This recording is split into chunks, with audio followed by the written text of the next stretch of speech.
बच्चों इस वीडियो में हम कवर करेंगे बेसिक प्रिंसिपल्स ऑफ सैंपल सर्वे। क्या होता है बच्चों ये, तो एक एक करके देखेंगे। पहले मैं समझा देता हूँ, फिर ये आपको पढ़ के बता दूंगा क्या लिखा हुआ है, फिर उसके बाद आप लोग नोट डाउन करेंगे।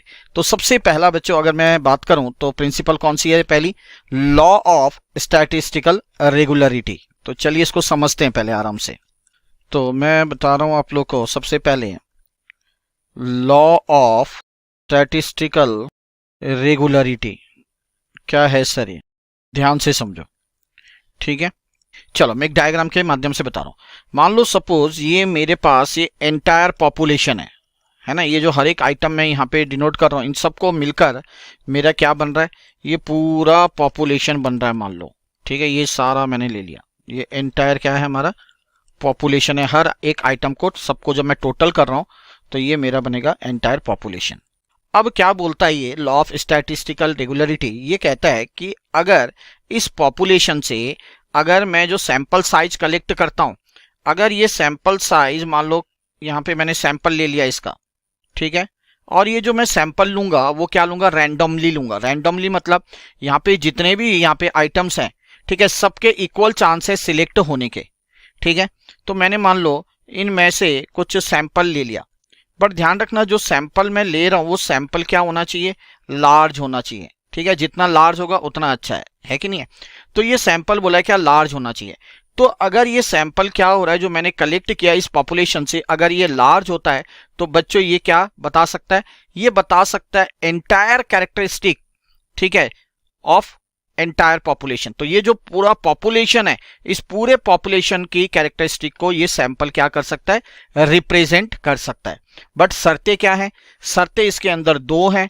पहला शर्त क्या है कि जो हम यहां से सिलेक्ट करेंगे पॉपुलेशन से सैंपल को, वो क्या होना चाहिए, रैंडमली सिलेक्टेड होना चाहिए। रैंडमली सिलेक्टेड का मतलब मैंने आपको बता दिया कि हर एक आइटम का सिलेक्ट होने के जो चांसेस हैं वो इक्वल हैं। दूसरा क्या होना चाहिए बच्चों, जो सैंपल साइज होना चाहिए ना, वो सैंपल साइज क्या होना चाहिए, वो सैंपल साइज लार्ज होना चाहिए, ठीक है। ये दो कंडीशन फॉलो होनी चाहिए, तब जाके हमारा ये law of statistical regularity maintain होगी, ठीक है, फॉलो करेगा। चलिए अब देखो एक एक करके और डिटेल में इसको समझते हैं। आराम से समझना, कुछ नहीं, ऑलरेडी मैंने आप लोगों को समझा ही दिया है। क्या बोला है बच्चों, बोला according to the law of statistical regularity if a sample of fairly large size is drawn. तो मैंने क्या समझाया था, मैंने पॉपुलेशन से जो सैंपल लिया था वो क्या लिया था, लार्ज साइज का लिया था, लिखा है ना, from the population under discussion at random. और क्या लिया था, रैंडमली लिया था, हर किसी का सिलेक्ट होने के चांसेस इक्वल थे। तो बोला क्या, ऑन एन एवरेज अगर देखा जाए जो सैंपल आया है ना, would possess the characteristic of that population. तो वो क्या बताएगा, जो पॉपुलेशन है उस पूरे पॉपुलेशन की कैरेक्टरिस्टिक को रिप्रेजेंट करेगा। कौन करेगा, वो सैंपल, जो लार्ज सैंपल हमने क्या किया, कलेक्ट किया, ठीक है बच्चों, समझ में आ गया। तो कुछ नहीं था, सिंपल सा है कि नहीं है।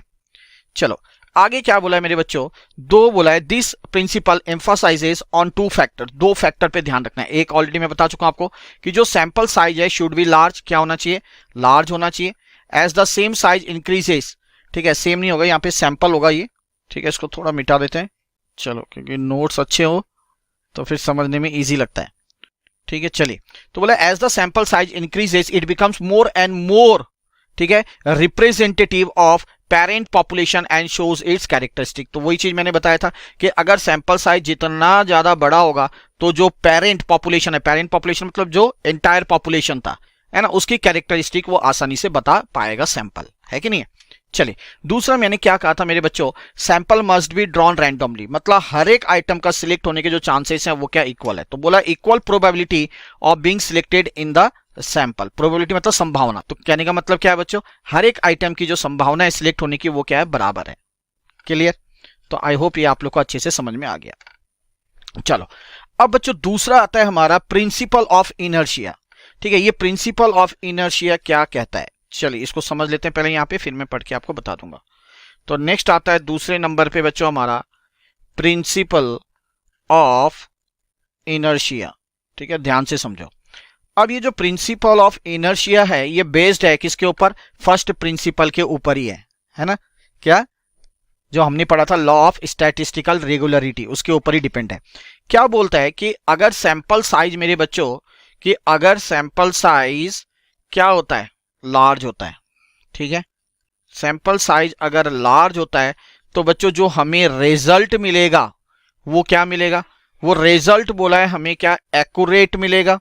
ठीक है, वो रिजल्ट हमें रिलायबल मिलेगा, मतलब विश्वसनीय होगा, एक्यूरेसी देखने को मिलेगी। ठीक है, तो ये हमारा प्रिंसिपल ऑफ इनर्शिया कहता है कि जितना सैंपल साइज लार्ज होगा उतना ही जो रिजल्ट है वो हमारा क्या देखने को मिलेगा, एक्यूरेट देखने को मिलेगा, रिलायबल देखने को मिलेगा।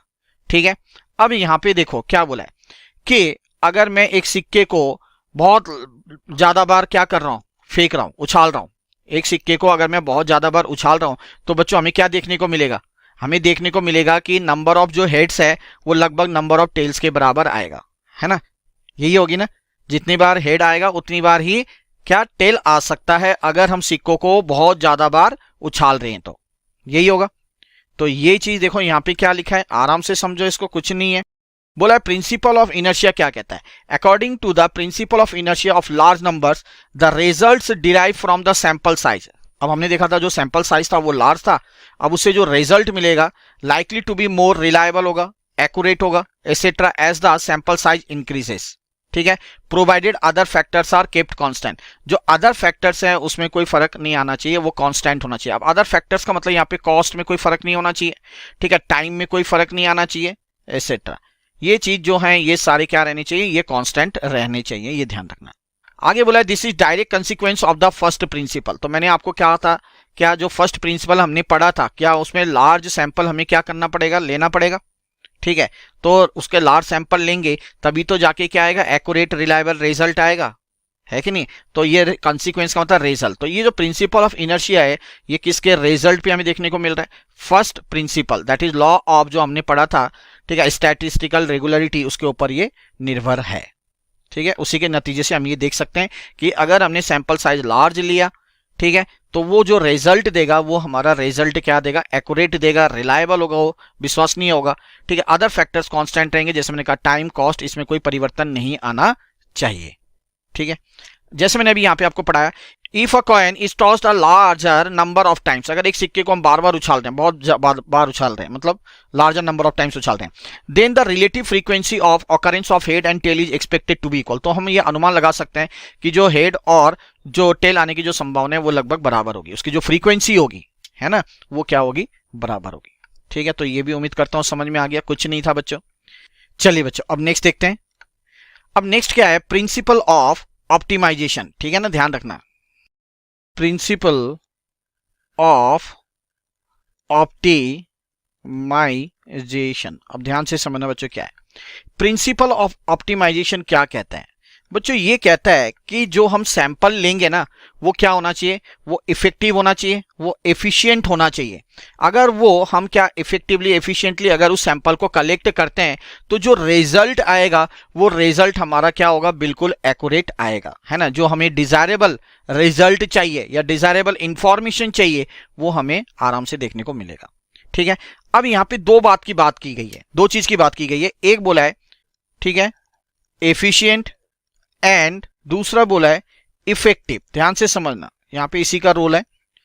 अब एफिशिएंट का मतलब क्या, एफिशिएंट का मतलब कि जब हम ये सैंपल कलेक्ट कर रहे हैं तो सैंपल को कलेक्ट करने पर जो हमारे रिसोर्स की जरूरत पड़ेगी, जैसे कॉस्ट हो गया बच्चों, जैसे हमारी टाइम हो गई, एसेट्रा, जो इन रिसोर्स की जो जरूरत पड़ेगी इसका हमें क्या मिनिमाइज यूज करना है, या कह सकते हैं इसका हमें राइट यूज करना है। इसका राइट यूज करते हुए या जितना हमें ये अवेलेबल है, जितना गिवन है उतने का ही हमें यूज करना है।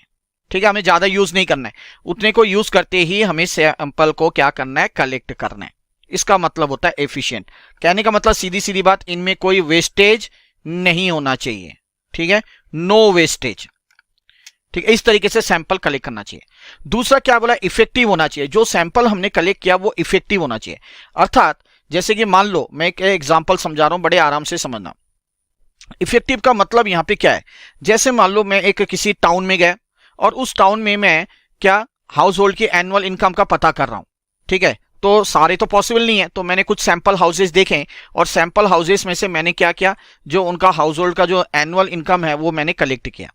अब वो जो मैंने कलेक्ट किया कुछ घरों का, वो इस तरीके से कलेक्ट होने चाहिए ताकि वो जो एंटायर जो टाउन था ना, उस एंटायर टाउन की क्या आ जाए, हाँ, एनुअल इनकम का पता लग सके। उस पूरे टाउन का जो एनुअल इनकम है, उस एनुअल इनकम को वो रिप्रेजेंट कर सके। ठीक है, तो सैंपल ऐसा होना चाहिए कि इस तरीके से कलेक्ट करो कि वो जो सैंपल है वो एंटायर पॉपुलेशन के क्या बारे में बता सके, ये नहीं कि सिर्फ उसी घर के बारे में बता रहा हूं। ठीक है, तो ये होता है इफेक्टिव। तो ये दो चीजों का ध्यान रखना है जब हम सैंपल क्या कलेक्ट करते हैं। इसी को हम लोग क्या कहते हैं बच्चों, प्रिंसिपल ऑफ ऑप्टिमाइजेशन। अब थोड़ा सा यहाँ पे डिटेल में पढ़ेंगे, मैं आपको एक बार दोबारा समझा दूंगा। लिखा है साफ साफ, the principle of optimisation in sampling refers to the idea of selecting an efficient, मैंने आपको बता दिया टाइम क्या कॉस्ट हो गया, इनमें कोई वेस्टेज नहीं होना चाहिए, इफेक्टिव होना चाहिए, है ना। कि अगर मैंने मान लो जैसा हाउस होल्ड का एनुअल इनकम किया तो वो रिप्रेजेंट क्या करना चाहिए, वो एंटायर टाउन को रिप्रेजेंट करना चाहिए, तभी तो वो क्या होगा, एक्यूरेट रिजल्ट देगा सैंपल, है कि नहीं है। तो an effective sampling design to achieve the most accurate and reliable results, लिखा है साफ साफ, वाइल यूजिंग रिसोर्सेज, जब मैं इन रिसोर्सेज का इस्तेमाल कर रहा हूं एफिशिएंटली, है ना। टू ऑब्टेन डिजायर इंफॉर्मेशन, ताकि जो इंफॉर्मेशन मुझे चाहिए वो मुझे आसानी से प्राप्त हो सके, वाइल मिनिमाइजिंग एरर, ताकि जो एरर है ना के बराबर हो, है गलतियां क्या हो, ना के बराबर हो। अब एक एग्जांपल दो, मार्केट रिसर्च सर्वे। जब मार्केट रिसर्च सर्वे करते हैं, मान लो मैंने कंज्यूमर के टेस्ट के बारे में पता करना है, ठीक है। अब मैं क्या करूंगा, जो मेरा टाइम कॉस्ट है उसको सही ढंग से मुझे इस्तेमाल करना पड़ेगा, नहीं तो मेरा नुकसान है। अब मैं क्या कर सकता हूं, मैं ये कर सकता हूं कि जो पॉपुलेशन है, मान लो किसी टाउन में मार्केट रिसर्च सर्वे करना है, तो मान लो वहां के मैं पॉपुलेशन को क्या कर सकता हूं, है ना, अपना टाइम बचाने के लिए, अपनी कॉस्ट बचाने के लिए, और मेरे पास एक क्या इफेक्टिवली ताकि डेटा आ सके, तो मैं क्या कर सकता हूं कि मैं वहां पे कस्टमर को स्टाटा के हिसाब से डिवाइड कर सकता हूं, मतलब जेंडर के हिसाब से कर सकता हूं, जैसे मेल हो गया, फीमेल हो गया, इस तरीके से मैंने डिवाइड कर दिया, है कि नहीं है। अब डिवाइड करने के बाद मैंने क्या उनके टेस्ट के बारे में पता किया, ठीक है, तो उनके टेस्ट के बारे में पता किया तो वो मेरे को क्या देगा, एक रिलायबल इंफॉर्मेशन देगा, है ना, एक एक्यूरेट इंफॉर्मेशन देगा, है कि नहीं है। तो इस तरीके से हम लोग क्या कर सकते हैं, प्रिंसिपल ऑफ ऑप्टिमाइजेशन का इस्तेमाल कर सकते हैं मार्केट रिसर्च सर्वे के दौरान। तो यहां पे दो चीजों का ध्यान रखना है, एक एफिशिएंट की बात और एक इफेक्टिव सैंपलिंग की बात। ठीक है बच्चों, जी सर। और आखिरी आता है बच्चों हमारा प्रिंसिपल ऑफ वैलिडिटी। अब प्रिंसिपल ऑफ वैलिडिटी क्या है, इसको समझते हैं, यहीं पे कुछ नहीं है, आराम से समझ जाएंगे आप लोग। प्रिंसिपल ऑफ वैलिडिटी, अब ये प्रिंसिपल ऑफ वैलिडिटी क्या कहता है कि जो हमने पॉपुलेशन से क्या लिया बच्चों, जो सैंपल कलेक्ट किया, वो सैंपल इस तरीके से डिजाइन होने चाहिए, है ना, ताकि वो वैलिड हो सके, क्या हो सके, वो वैलिड हो सके, मतलब उसका कुछ अर्थ निकल सके, कुछ मतलब निकल सके। और वो अर्थ और मतलब कब निकलेगा उसका, जब हम उस सैंपल का क्या कर सकते हैं, वैलिड एस्टिमेट कर सकते हैं, जब उसका हम वैलिड टेस्ट कर सकते हैं, है कि नहीं है। अब मान लो एक एंटायर पॉपुलेशन है, एंटायर पॉपुलेशन मतलब ऑब्जर्वेशन बहुत लार्ज है, बहुत ज्यादा लार्ज है। अब बच्चों मैं उसको आपको बोलूंगा कि भैया यहाँ पे पॉपुलेशन पैरामीटर यूज कर, तो पॉसिबल है, मैं बोलूंगा मीन निकालो, तो मान लो 10,000 है ऑब्जर्वेशन, तो 10,000 का मैं अगर मीन निकाल सकता हूं, सर मीन नहीं निकाल सकता हूं 10,000 का, पॉसिबल है क्या, नहीं। मैं बोलूंगा इनका स्टैंडर्ड डेविएशन निकालो, ये पॉपुलेशन पैरामीटर्स कहलाती हैं, ठीक है। जैसे मैं यहाँ पे लिख देता हूं मीन हो गया या आपका स्टैंडर्ड डेविएशन हो गया, ठीक है, तो आप लोग नहीं निकाल पाओगे। तो बच्चे सैंपल हमें क्या करना पड़ेगा, वो जो एंटायर पॉपुलेशन से वहां से मुझे सैंपल इस तरीके से कलेक्ट करना पड़ेगा ताकि उन सैंपलों से मैं क्या मीन या स्टैंडर्ड डेविएशन आसानी से निकाल सकूं, अर्थात इसी को कहते हैं वैलिड टेस्ट या वैलिड एस्टिमेट, है ना, आसानी से निकाल सके। जब वो मैं मीन निकालूंगा या स्टैंडर्ड डेविएशन निकालूंगा, तो वो मीन जो मैंने सैंपल से निकाला या जो स्टैंडर्ड डेविएशन जो मैंने सैंपल से निकाला, वो पूरे एंटायर पॉपुलेशन को भी क्या करेगा, रिप्रेजेंट करेगा। तो कहने का मतलब बच्चों कि जो सैंपल है वो वैलिड होना चाहिए, और वो वैलिड कब होगा, जब उसको मैं वैलिड एस्टिमेट कर सकता हूं, उसका वैलिड टेस्ट कर सकता हूं, ठीक है। चलो, तो ये चीज यहां पे लिखा है, एक बार फटाफट पढ़ लेते हैं। The principle of validity states that A sampling design is valid only if it is possible to obtain the valid estimate, जो मैंने आपको बताया था, and valid test about population parameters, ठीक है, जैसे मीन स्टैंडर्ड डिवीजन निकाल सकते हैं उन सैंपल से। Only a probability sampling ensures this validity, और ये कब होगा, जब सिर्फ प्रोबेबिलिटी सैंपलिंग करेंगे। प्रोबेबिलिटी सैंपलिंग मतलब आपको याद रखना, मैंने समझा रखा है ऑलरेडी, रैंडम सैंपलिंग की बात कर रहे हैं, जहां पे हर एक आइटम का सिलेक्ट होने का क्या होता है, इक्वल चांस होता है, ठीक है, इक्वल चांस। ये नहीं कि पॉपुलेशन है और पॉपुलेशन मैंने सिलेक्टेड ले लिए, तो वो नहीं चलेगा, वहां पे पॉपुलेशन में किसी को भी मैं रैंडमली सिलेक्ट कर सकता हूं, है कि नहीं, तभी मैं क्या प्रिंसिपल ऑफ वैलिडिटी को फॉलो कर सकता हूं बच्चों, ठीक है। ये इसके अंदर, इसके तहत ये सारी चीजें आनी चाहिए। तो उम्मीद करता हूं आप लोग को समझ में आ गया होगा। तो हमने पहला वाला क्या पढ़ा था, लॉ ऑफ स्टैटिस्टिकल रेगुलरिटी। उसमें क्या बोला था, एक बार मैं दोबारा फटाफट आपको बता दूं। तो वहां पे ये बोला था कि जितना क्या होगा, जो सैंपल साइज है बड़ा होगा, वो उतना ही कैरेक्टरिस्टिक क्या किसके बारे में बताएगा, एंटायर पॉपुलेशन के बारे में बता सकता है। दूसरा क्या था बच्चों, लॉ ऑफ इनर्शिया। ये क्या कहता है कि जो सैंपल साइज जितना लार्ज होगा उतने ही, ठीक है, वो एक्यूरेट होगा, उतने ही हमें रिलायबिलिटी मिलेगी। ठीक है, जो भी ऑब्जर्वेशन से मिल रहा है, जो डेटा से मिल रहा है सैंपल के। उसके बाद था बच्चों हमारा ऑप्टिमाइजेशन, प्रिंसिपल ऑफ ऑप्टिमाइजेशन। वो क्या कहता है कि जो हम कलेक्ट कर रहे हैं सैंपल, वो क्या होना चाहिए, इफेक्टिवली और एफिशिएंटली होना चाहिए, ताकि जो हमारे पास जो इंफॉर्मेशन मिले वो डिजायरेबल इंफॉर्मेशन जो मुझे चाहिए वो एक्यूरेट और रिलायबल हो सके। और चौथा हमने क्या देखा, प्रिंसिपल ऑफ वैलिडिटी। जो सैंपल कलेक्ट किया बच्चों हमने, वो सैंपल क्या वैलिड तभी माना जाइए जब उस सैंपल का हम आसानी से क्या कर सकते हैं, उसका एस्टिमेट कर सकते हैं, उसका हम टेस्ट कर सकते हैं। और ये पॉसिबल कब है, ये प्रोबेबिलिटी सैंपलिंग के केस में ही पॉसिबल है।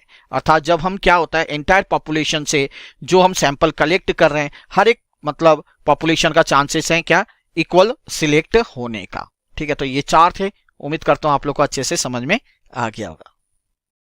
हम देखने वाले हैं comparison between sample survey and complete enumeration. क्या होता है ये, थोड़ा ब्रीफ इंट्रोडक्शन देता हूं, फिर एक एक पॉइंट करके समझाऊंगा। बच्चों जब हम कंप्लीट एनुमरेशन कहते हैं तो इसका मतलब होता है, इसको हम सेंसस मेथड भी कहते हैं, ध्यान से समझना। ठीक है, अच्छा, कंप्लीट एनुमरेशन की बात करते हैं तो हम यहाँ पे पूरी पॉपुलेशन की बात करते हैं। मान लो सपोज ये पूरा एंटायर पॉपुलेशन की बात करते हैं, और यहाँ पे हर एक जो आइटम्स है उन सभी आइटम्स की हम लोग बात करते हैं जब हम कंप्लीट एनुमरेशन की बात करते हैं।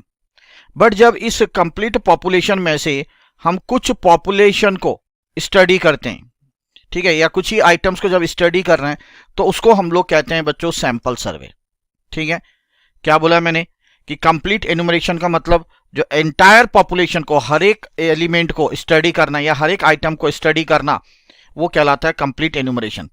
जैसे कि सेंसस मेथड हमने देखा, जनगणना होती है तो हर घर में जाके क्या देखी जाती है, हर घर में जाके ये पता लगाया जाता है कि हाँ भाई घर में कितने मेंबर्स हैं, कितने मेल हैं, कितने फीमेल हैं। तो हर एक का क्या होगा, यहाँ पे डेटा जो होगा वो कलेक्ट किया जा रहा है। बट जब सैंपलिंग की बात आती है तो सैंपलिंग के तहत हम कुछ ही पॉपुलेशन की बात करते हैं। जैसे आपके बॉडी के अंदर खून है, उसमें से क्या लिया जाता है, थोड़ी मात्रा में ब्लड लिया जाता है टेस्टिंग के लिए, तो वो आपका सैंपल होगा। ठीक है, ये मेन डिफरेंस इसके बीच में है। अब हम बच्चों एक एक करके इनके बीच में कंपैरिजन डिटेल में जानेंगे। सबसे पहले देखो, आराम से चीज को समझना, क्या लिखा है, मैं एक एक चीज आप लोगों को डिटेल में बता रहा हूं। बोला मेरे बच्चों कि when complete information is collected for all the units belonging to a population. जैसे मैंने आपको कहा था कि ये पूरा पॉपुलेशन है, जब यहाँ पे हर एक एलिमेंट या हर एक यूनिट से इंफॉर्मेशन गैदर की जा रही है, तो उसको हम लोग कहते हैं कंप्लीट एनुमरेशन। ठीक है, या उसको हम सेंसस भी कह सकते हैं। आगे क्या बोला, इन मोस्ट केसेस, बट ज्यादातर केसेस में क्या होता है, we prefer sample survey to complete enumeration due to the following factors. अब यहां पे क्या बोला है बच्चों, बट कई सारे केसेस ऐसे हैं जहां पे हम लोग क्या करते हैं, सैंपल सर्वे का ही उपयोग करते हैं। ठीक है, हम कंप्लीट एनुमरेशन का उपयोग नहीं करते हैं। क्या कारण है, वो एक एक करके हम लोग अब डिटेल में पढ़ने वाले हैं। चलिए, पूरा थ्योरेटिकल पार्ट है तो घबराने की बिल्कुल भी जरूरत नहीं है। चलो, पहला पॉइंट क्या बोला मेरे बच्चों, स्पीड की बात बोली गई है। अब ध्यान से मेरी तरफ समझो, फिर मैं आप लोगों को ये पढ़ा रहा हूं। सैंपल की अगर मैं बात करूं तो सैंपल में क्या होता है, सैंपल के अंदर मुझे कुछ ही यूनिट्स को स्टडी करना है, ये देखो।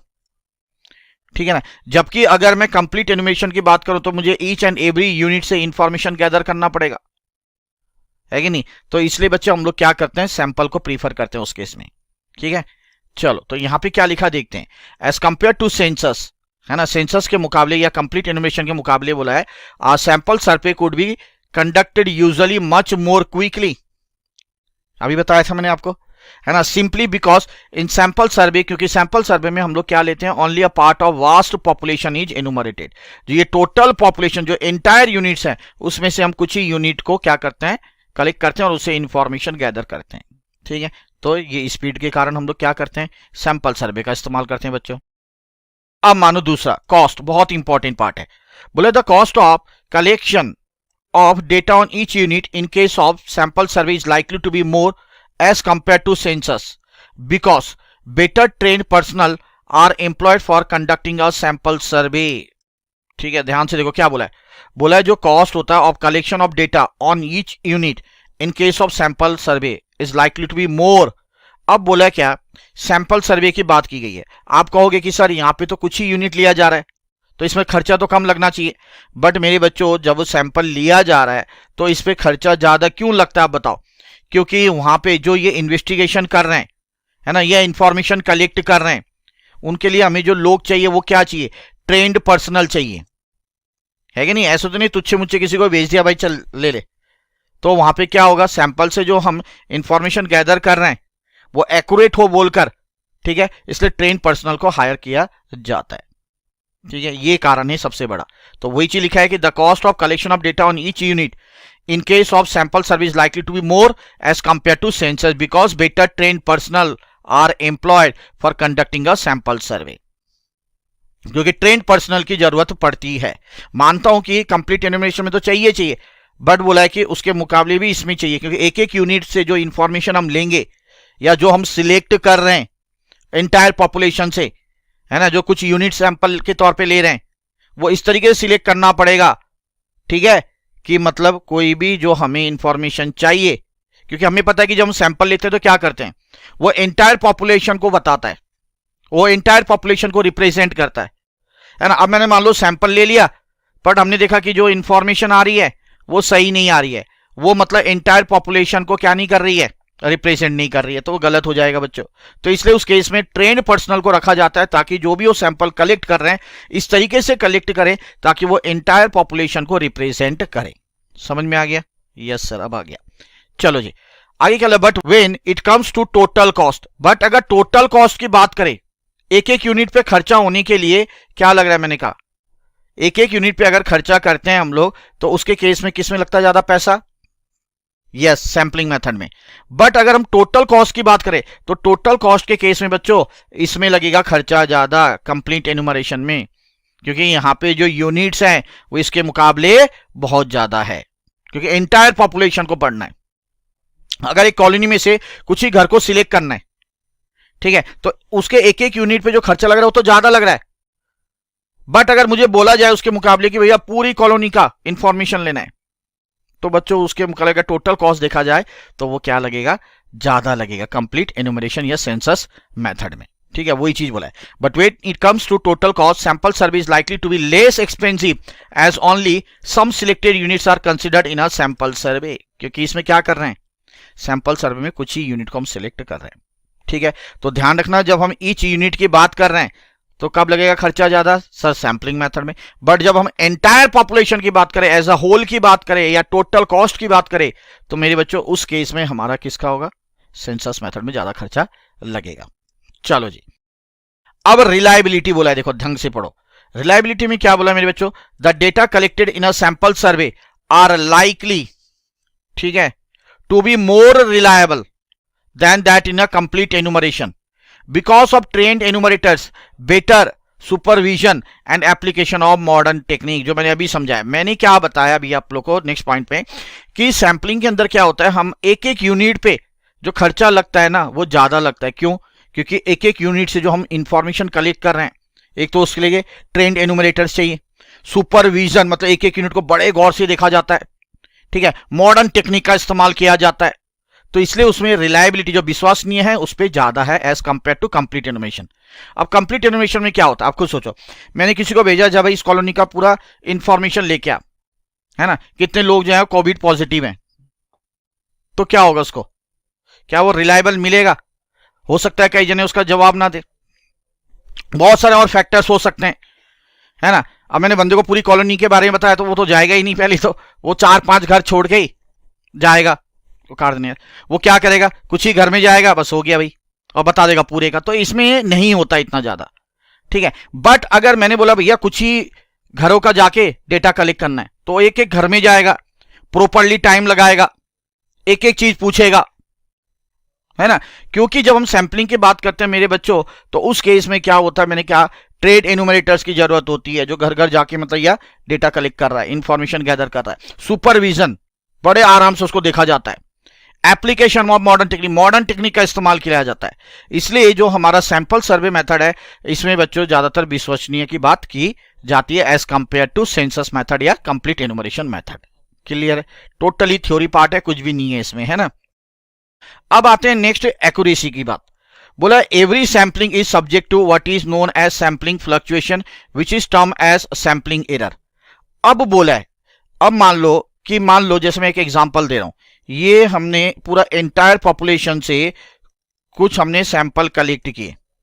अब इस सैंपल से हम क्या कर रहे हैं, ठीक है, कुछ इंफॉर्मेशन गैदर कर रहे हैं, और ये सैंपल किसको रिप्रेजेंट कर रहा है, ये मान लो ये टोटल पॉपुलेशन को रिप्रेजेंट कर रहा है, ये टोटल पॉपुलेशन को रिप्रेजेंट कर रहा है। तो इनसे जो हमें इंफॉर्मेशन मिलेगी सैंपलिंग से, ठीक है, वो रिप्रेजेंट किसको करेगा सर, वो रिप्रेजेंट करेगा टोटल पॉपुलेशन को, करेगा नहीं करेगा। तो यहां पे क्या बोला है, जब हमने सैंपलिंग लिया तो जरूरी नहीं है कि हमेशा ये सैंपलिंग जो है, जो इनसे इंफॉर्मेशन गैदर कर रहे हैं हम लोग, वो रिप्रेजेंट करेगा ही करेगा इसको, है ना। एरर भी हो सकता है। क्यों एरर हो सकता है, क्योंकि भैया 1000 लोग हैं, 1000 लोग से मैं सिर्फ 15 लोगों का क्या कर रहा हूं, 15 लोगों को सैंपलिंग के तौर पे ले रहा हूं। तो जरूरी नहीं है कि जो 15 लोगों को मैंने सैंपलिंग के तौर पे लिया, वो पूरा जो से डेटा कलेक्ट कर रहा हूं या इंफॉर्मेशन गैदर कर रहा हूं, वो पूरा एंटायर पॉपुलेशन को रिप्रेजेंट कर रहा हूं। गलतियां भी हो सकती हैं, और इसी गलतियों को हम लोग क्या कहते हैं, बोला सैंपलिंग एरर होता है।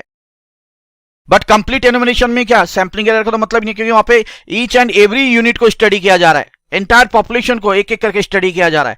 तो वहां पे क्या होता है बच्चों, गलतियां कम होती है। तो it is obvious that complete enumeration is totally free from this sampling error. तो वही चीज लिखा है कि ये जो एंटायर पॉपुलेशन की जब बात करेंगे, या सेंसस मेथड की बात करेंगे, या कंप्लीट एनुमरेशन की बात करेंगे, तो यहाँ पे सैंपलिंग एरर को देखने को नहीं मिलता है, ये कंप्लीटली फ्री है। It may be noted that in sample survey the sampling error can be reduce. अब ये सैंपलिंग मेथड में क्या हो सकता है, बोला इसको रिड्यूस किया जा सकता है। कैसे रिड्यूस किया जा सकता है, to a great extent by taking several steps like increasing the sample size, है ना। एक काम कर लो कि भाई सैंपलिंग साइज बढ़ा दो, जैसे मैंने 1000 में से 15 बोला था, तो एक काम कर लो 1000 में से 300 ले लो सैंपल के तौर पे। अब सैंपलिंग साइज ज्यादा हो गया तो भैया इंफॉर्मेशन क्या मिलेगा, थोड़ा एक्यूरेट मिलेगा। एक तो ये हो सकता है। दूसरा बोला adhering to a probability sampling design strictly and so on. अब बोला है इस तरीके से आइटम को सिलेक्ट करो। प्रोबेबिलिटी सैंपलिंग मतलब क्या, संभावित बोलते हैं ना इसको, probability chance of being selected. तो ऐसे आइटम्स को सिलेक्ट करो बोला है, ताकि वो पूरे एंटायर पॉपुलेशन को रिप्रेजेंट कर सके। देख देख के सिलेक्ट करना है, ठीक है। चलो जी सर, तो ये आपको बताया गया यहां पे एक्यूरेसी की। उसके बाद आता है बच्चों नेसेसिटी। अब नेसेसिटी में क्या बोला, ध्यान से देखना है। बोला समटाइम्स, कई बार क्या होता है, बोला है सैंपलिंग बिकम्स नेसेसिटी। सैंपलिंग जरूरी हो जाता है ना। क्या होगा, सैंपलिंग जरूरी होता है, कंप्लीट एनुमरेशन की वहां जरूरत नहीं होती है। कब होता है sir, when it comes to destructive sampling, जहां पे डिस्ट्रक्टिव सैंपलिंग की बात करते हैं, अभी आ रहा हूं मैं। Where the items get adjusted like testing the length of life of electric bulbs. अब यहां पे समझो, मान लो एक कारखाने में इलेक्ट्रिक बल्ब्स हैं। अब मैं उसका लाइफ का पता करना चाहता हूं। लाइफ का मतलब कि ये इलेक्ट्रिक जो बल्ब है कितने समय तक जलेगा। अब मान लो कि वहां पे उस कारखाने में 1000 अगर लाइट है, 1000 लाइट को अगर मैं टेस्ट करूं, और कब तक टेस्ट करना है, जब तक वो एग्जॉस्ट नहीं हो रहा है तब तक तो चेक करना पड़ेगा उसकी लाइफ को, कि अगर मैंने आज बल्ब को जलाया तो मुझे टेस्ट तब तक करना पड़ेगा जब वो बल्ब फ्यूज नहीं हो जाता, वो खराब नहीं हो जाता। और अगर मैं ऐसे कंप्लीट एनुमरेशन में करूं तो भैया कारखाने की तो सारी लाइटों को जलानी पड़ेगी जब तो खत्म नहीं होता है। तो यहां पे तो पॉसिबल नहीं है बेटा। तो यहां पे क्या करना पड़ेगा, यहां पे हमें कुछ ही बल्ब लेना पड़ेगा सैंपलिंग के तौर पे, ठीक है ना। सैंपलिंग के तौर पे कुछ ही बल्ब लेना पड़ेगा, उन बल्ब को जला के रखना पड़ेगा जब तक वो खराब नहीं हो जाती हैं। तब मुझे ये आइडिया लगेगा, हाँ भाई ये जो बल्ब की लाइफ क्या है वो कितने सालों तक चल रही है। तब मैं कैलकुलेशन में आऊंगा, एक इंफॉर्मेशन में आऊंगा कि भैया जो हमारा जो एंटायर जो बल्ब है इस कारखाने के अंदर, इसका जो लाइफ है मतलब कितने सालों तक ये चलेगी, उसका पता लगा पाएंगे, है ना। तो यहां पे कंप्लीट एनुमरेशन पॉसिबल नहीं है ना, डूब जाएगी फिर तो कंपनी, है कि नहीं, कि हर बल्ब को टेस्ट मतलब लगा दो जब तक वो एडजस्ट नहीं हो रहा है। तो इसी को बोला गया डिस्ट्रक्टिव सैंपलिंग बेटा। उसी तरीके से और एक एग्जांपल दे, और सैंपलिंग फ्रॉम अ हाइपोथेटिकल तो इमेजिनरी लाइक कॉइन टॉसिंग। अब मान लो एक कॉइन को मैं टॉस कर रहा हूं, क्या ये इनफाइनाइट टाइम तक कर सकता हूं, पॉसिबल है क्या, कि हेड कितनी बार आ सकता है, टेल कितनी बार आ सकता है। इनफाइनाइट टाइम तक हम लोग नहीं कर सकते बच्चों, तो हम लोग क्या इमेजिन कर लेते हैं कि भैया 3 बार कॉइन को फेंका, 10 बार फेंका, 15 बार फेंका, बट इनफाइनाइट टाइम तक हम नहीं फेंक सकते हैं ये पता लगाने के लिए हाँ भाई ये क्या कितनी बार हेड आ रहा है और कितनी बार टेल आ रहा है। ठीक है, वही चीज बोला है। तो यहाँ पे कुछ ही सैंपलिंग के तौर पे देख लेते हैं, 3 बार, 4 बार, 10 बार, जितनी बार ही फेंकना है, बट इनफाइनाइट टाइम पॉसिबल नहीं है। There is no alternative to sample survey, तो यहाँ पे कोई अल्टरनेटिव है ही नहीं, है ना, इनफाइनाइट टाइम तक नहीं फेंक सकते हैं।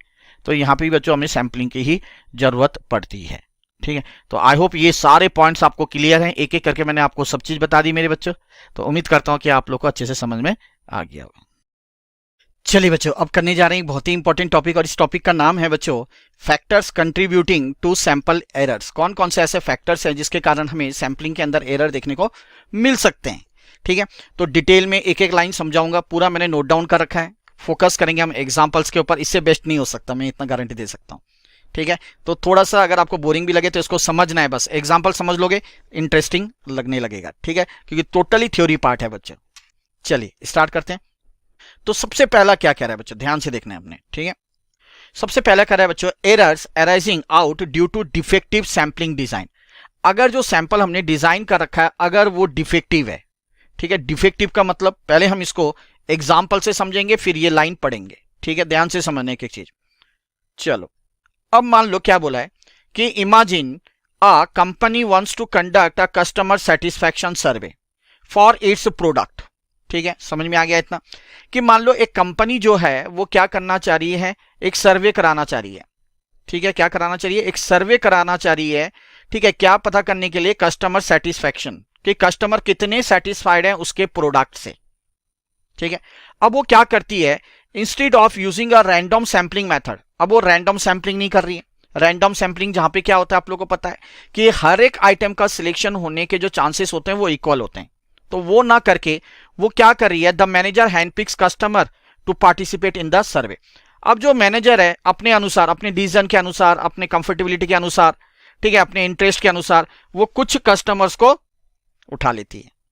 ठीक है, to participate in the survey, कि भैया ये लोग, ये 50 हैं, 50 में से ये 5 लोग या 10 लोग हैं, बस ये मैंने सिलेक्ट कर लिए, इनसे मैं क्या ले लूंगा, राय ले लूंगा, है ना, इनसे मैं क्या ले लूंगा, फीडबैक ले लूंगा अपने प्रोडक्ट के बारे में, बेस्ड ऑन देयर प्रीफरेंसेस और कन्वीनियंस, वही बताया अपनी सुविधा के अनुसार। दिस नॉन प्रोबेबिलिस्टिक, तो ये क्या है, नॉन प्रोबेबिलिस्टिक है, क्योंकि वहां पे क्या रैंडमली सिलेक्ट नहीं हो रहा है, अपने अनुसार हो रहा है। तो जब अपने अनुसार हम सिलेक्शन कर रहे हैं, अपनी सुविधा के अनुसार कर रहे हैं, अपने प्रीफरेंस के अनुसार कर रहे हैं, अपने कन्वीनियंस के अनुसार कर रहे हैं, तो वो क्या कहलाता है, नॉन प्रोबेबिलिस्टिक कहलाता है। ठीक है, तो this non probabilistic sampling design introduce errors, है ना, तो इसमें क्या आएगा, गलती आएगा, क्योंकि हो सकता है कि वो 10 जो उन्होंने सिलेक्ट कर रहे हैं, है ना, 10 जो सिलेक्ट कर रहे हैं वो उनको उनका प्रोडक्ट पसंद हो तो वो सारे तो अच्छे ही कहेंगे। बाकी क्या हो सकता है कि जो 40 है वो 40 में से 35 ऐसे लोग हों, है ना, जो उनके प्रोडक्ट को पसंद नहीं कर रहे हैं। तो यहां पे क्या आएगा, ओवरऑल अगर देखा जाए तो यहां पे क्या आ जाएगा, एरर आ जाएगा, है ना, क्योंकि उनके प्रोडक्ट को लेकर ज्यादातर लोग जो हैं, ज्यादा पॉपुलेशन जो है वो क्या सेटिस्फाइड नहीं है। तो वही लिखा है यहां पे बच्चों, since it might exclude dissatisfied customers, लिखा है ना, तो डिससैटिस्फाइड जो कस्टमर है वो क्या है, वो तो गिने ही नहीं जाएंगे, लीडिंग टू इनएक्यूरेट रिजल्ट। तो जो रिजल्ट आएगा मेरे बच्चों वो क्या आएगा, इनएक्यूरेट ही आएगा। समझ में आ गया जी सर, एग्जांपल अच्छे से आ गया। अब इसको देखो बच्चों आप लोग, तो क्या बोला है, selection of a proper sampling design plays a crucial role in sampling. तो सैंपल डिजाइन बिल्कुल क्या होना चाहिए, हाँ अच्छा होना चाहिए, ये बहुत मायने रखता है। ठीक है, एक बहुत ही क्रूशियल मतलब इंपॉर्टेंट रोल प्ले करता है।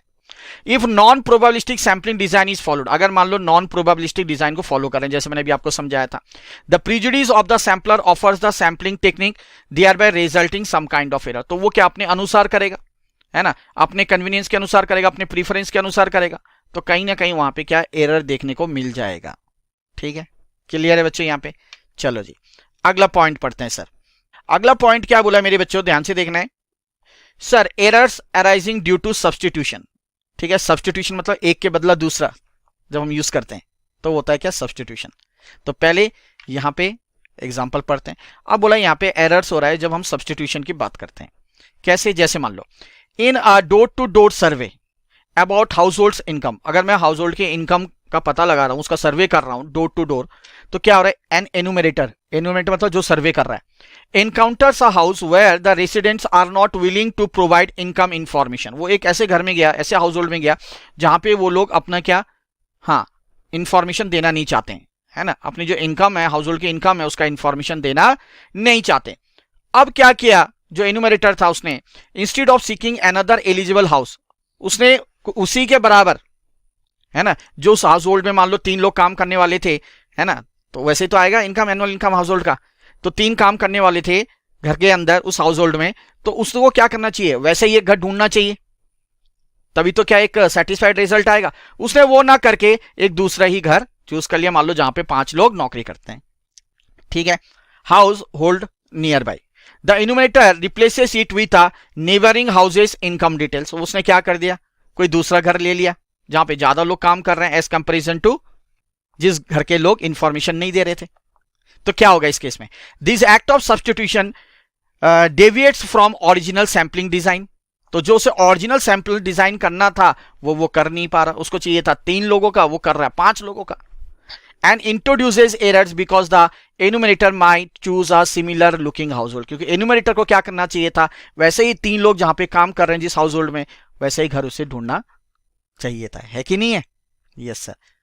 आगे बच्चों, तो यहाँ पे सब्स्टिट्यूशन के कारण भी एरर देखने को मिल सकता है। तो वही चीज लिखा है यहाँ पे, a very common practice among the enumerator is to replace a sampling unit by a suitable unit in accordance with their convenience when difficulty arise in getting information from the originally selected unit। जब उसको दिक्कत आती है किसी भी originally selected unit को ढूंढने में, है ना, और वो एक गलत चयन कर लेता है, तो यहाँ पे गलत देखने को मिल जाता है, यहाँ पे क्या एरर देखने को मिल जाता है।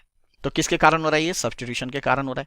जो एग्जाम्पल में बोला वही चीज यहाँ पे लिखा है ना, एक बार दोबारा पढ़ते हैं। A very common practice among the enumerator के अंदर क्या होता है, is to replace a sampling. वो सैंपलिंग यूनिट को क्या करता है, रिप्लेस कर देता है by a suitable unit in according with their convenience. अपने कन्वीनियंस के अनुसार करता है कि भैया उसको ऐसा घर ढूंढना पड़ेगा, कहां मिलेगा, 3 आदमी वाले पड़ोस में ढूंढ लिया, वहां जहां 5 आदमी काम कर रहे थे, तो वहां पे डिफिकल्टी तो आएगा ही, है ना, जो डेटा वहां से मिलना था उसको वो डेटा नहीं मिल पाएगा बच्चे, तो कहीं ना कहीं यहाँ पे इश्यू आएगा। क्लियर है जी सर।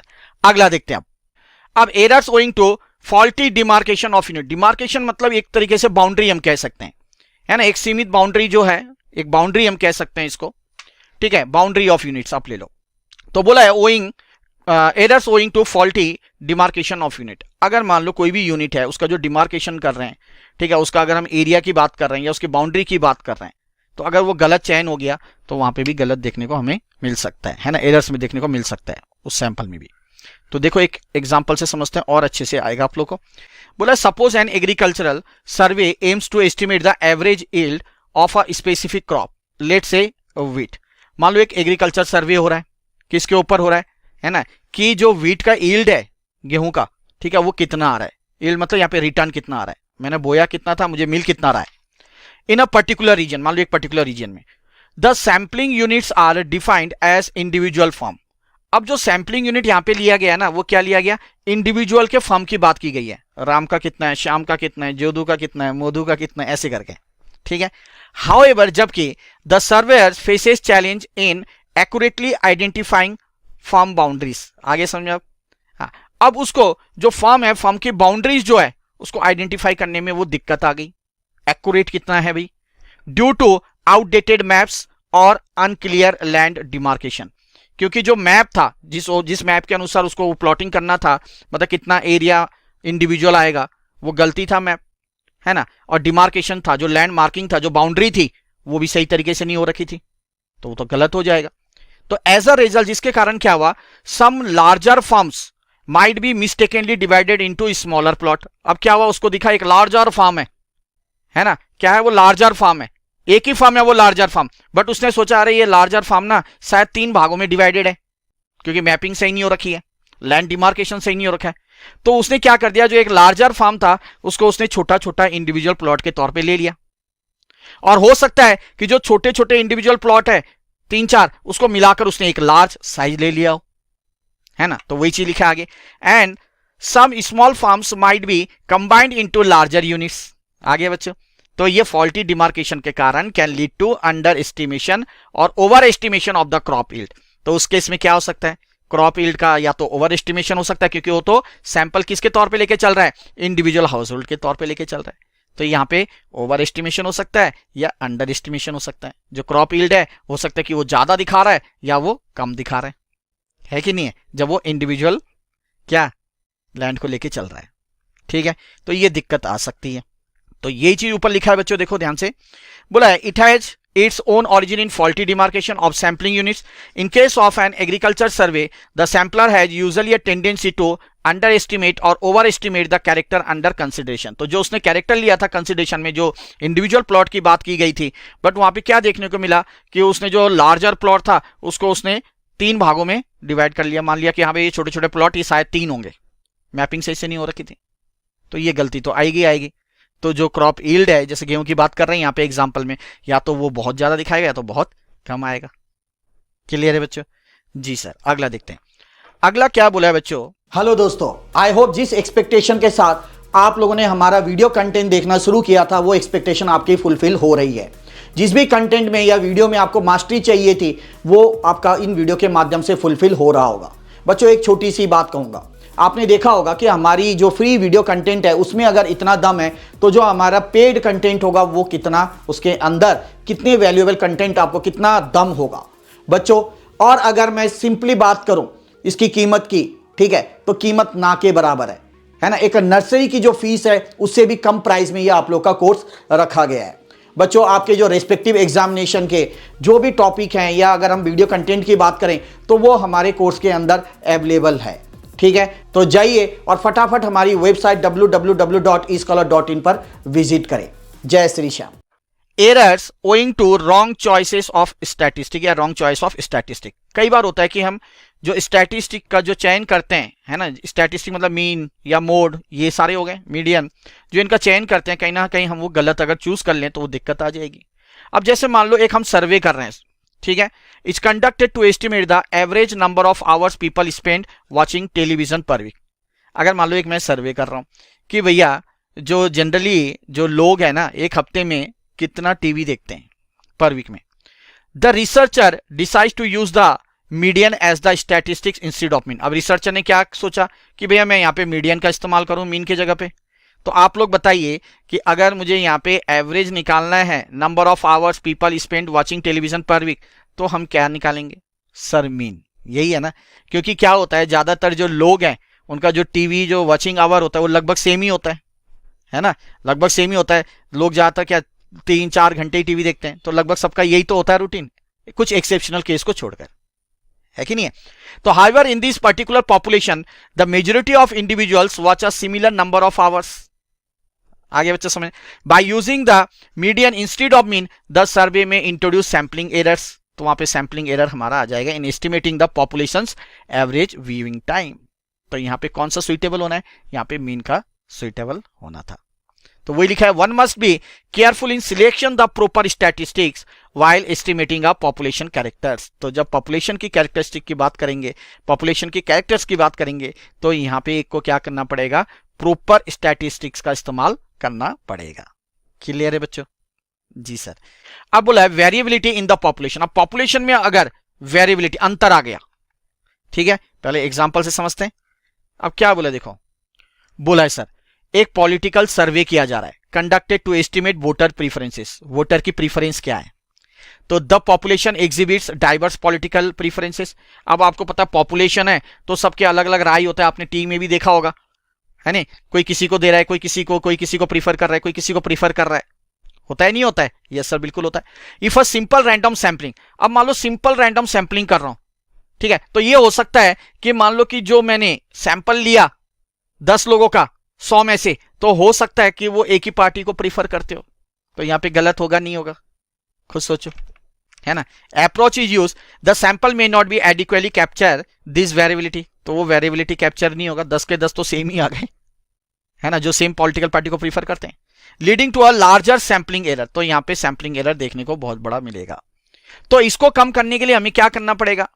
स्ट्रैटिफाइड सैंपलिंग टेक्निक का इस्तेमाल करना पड़ेगा। अब स्ट्रैटिफाइड सैंपलिंग मतलब जो एंटायर पॉपुलेशन है उसको सबसे पहले मुझे ग्रुप करना पड़ेगा, है ना, कि कितने लोग हैं जो एक पॉलिटिकल पार्टी को प्रीफर करते हैं, कितने लोग हैं जो दूसरे पार्टी को करते हैं, कितने लोग हैं जो तीसरी पार्टी को करते हैं, तो उनका पहले तो मुझे स्टाटा बनाना है, और स्टाटा मतलब यही हो गया आपका, जिसको हम स्ट्रैटिफाइड कह रहे हैं। तो हमें स्टार्टम बनाना है ना, एक पार्टी का ये, दूसरा का ये, तीसरे का ये, चौथे का ये, इस तरीके से हमने बना लिया।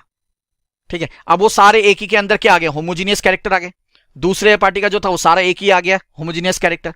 अब आखिरी में क्या करना है, उनसे हमने थोड़ा थोड़ा सैंपल लेना है, सैंपल लेके फिर हमने जो रिसर्च करना है वो रिसर्च करेंगे। अब जो रिसर्च करने के बाद जो हमारा रिजल्ट आएगा वो पूरा अब क्या किसको बताएगा, वो एंटायर पॉपुलेशन के बारे में बताएगा कि वो किसको प्रीफर करते हैं ज्यादातर, है कि नहीं है।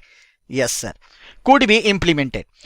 तो where voters are categorize into, तो हमें यहां पे क्या करना पड़ेगा, स्ट्रैटिफाइड सैंपलिंग का इस्तेमाल करना पड़ेगा। क्या होता है मैंने आपको बता दिया है ना। Where voters are categorize into different strata, बताया था अलग अलग ग्रुप में, एंड सैंपल्स आर रैंडमली, फिर वहां से सैंपल को हम लोग सिलेक्ट करेंगे। क्या करेंगे, सैंपल को सिलेक्ट करेंगे ईच स्ट्रैटम से, और इस अप्रोच से अगर हम चलते हैं तो वो सैंपलिंग एरर क्या होगा, हमारा कम होगा, या हो सकता है कि ना भी हो, है कि नहीं। क्लियर है बच्चों, जी सर बहुत अच्छे से समझ में आ गया। तो ये बहुत इंपॉर्टेंट है अगर मैं थ्योरेटिकल पॉइंट ऑफ व्यू से बात करूं तो बच्चों, ठीक है। चलिए बच्चों, अभी स्टार्ट करने जा रहे हैं हम लोग नया टॉपिक, दैट इज पॉपुलेशन और यूनिवर्स एंड सैंपल। ठीक है, ये एक तरीके से टर्मिनोलॉजी है सैंपलिंग के अंदर, तो हम इसको डिटेल में एक एक करके जानेंगे। टोटली ये थ्योरेटिकल पार्ट है, आराम से समझना। चलो, आप लोग के लिए मैंने यहाँ पे हल्का सा बना दिया। देखो यहाँ पे क्या है बच्चों, हम बात करेंगे सबसे पहले पॉपुलेशन की। पॉपुलेशन का मतलब क्या, आप देख सकते हो मैंने क्या लिखा है यहाँ पे, डेटा अंडर स्टडी। ये जो हमने देखा, ये जो सर्कल है, इस सर्कल के अंदर मैंने ये सारे जो लिया, एंटायर पॉपुलेशन लिया, जितने भी आइटम्स हैं यूनिवर्स के अंदर बच्चों, वो सारा मैंने यहाँ पे कवर किया as in the form of population, जिसे हम लोग यूनिवर्स भी कह सकते हैं। ठीक है, क्या लिखा है यहाँ पे आगे, aggregate of units under consideration. तो ये सारे वो यूनिट्स हैं जिनको हम कंसिडर करेंगे। एक एग्जांपल के लिए मैं बात कर रहा हूं, एक जनरल इलेक्ट्रिकल्स हैं।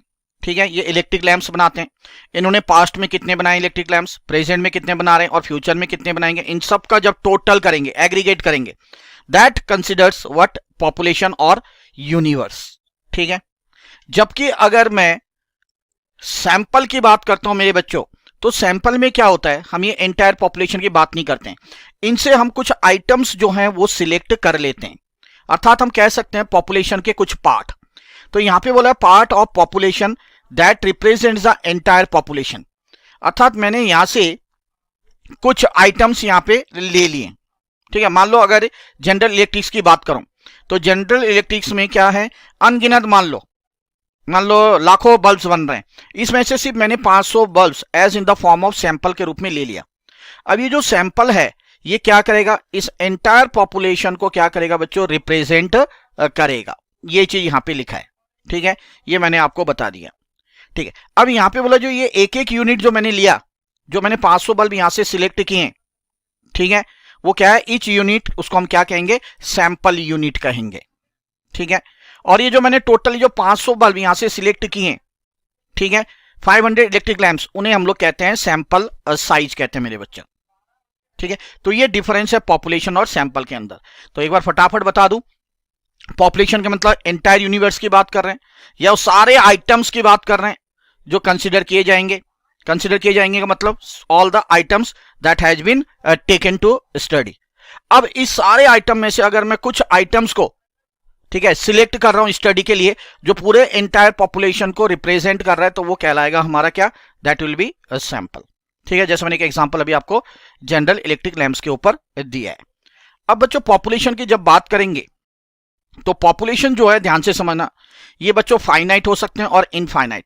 फाइनाइट का मतलब जैसे काउंटेबल, जिसे हम काउंट कर सकते हैं। जैसे मैंने बोला XYZ स्कूल में इतने बच्चे हैं, तो क्या मैं इसको काउंट कर सकता हूं, यस सर काउंट कर सकता हूं। तो पॉपुलेशन क्या हो सकते हैं, फाइनाइट भी हो सकते हैं। बट पॉपुलेशन बोला इनफाइनाइट भी हो सकते हैं, मतलब अनकाउंटेबल, जिसे हम काउंट नहीं कर सकते हैं। जैसे स्टार्स, क्या आप काउंट कर सकते हो पॉपुलेशन ऑफ स्टार्स, सर नहीं कर सकते हैं। पॉपुलेशन ऑफ मॉस्किटोज इन दिल्ली, दिल्ली में क्या है, कितने सारे मॉस्किटोज हैं, क्या आप कर सकते हो पता, नहीं कर सकते हो मेरे बच्चों। ठीक है, दूसरा क्या है, दूसरा इसको डिवाइड किया गया एग्जिस्टेंट और हाइपोथेटिकल।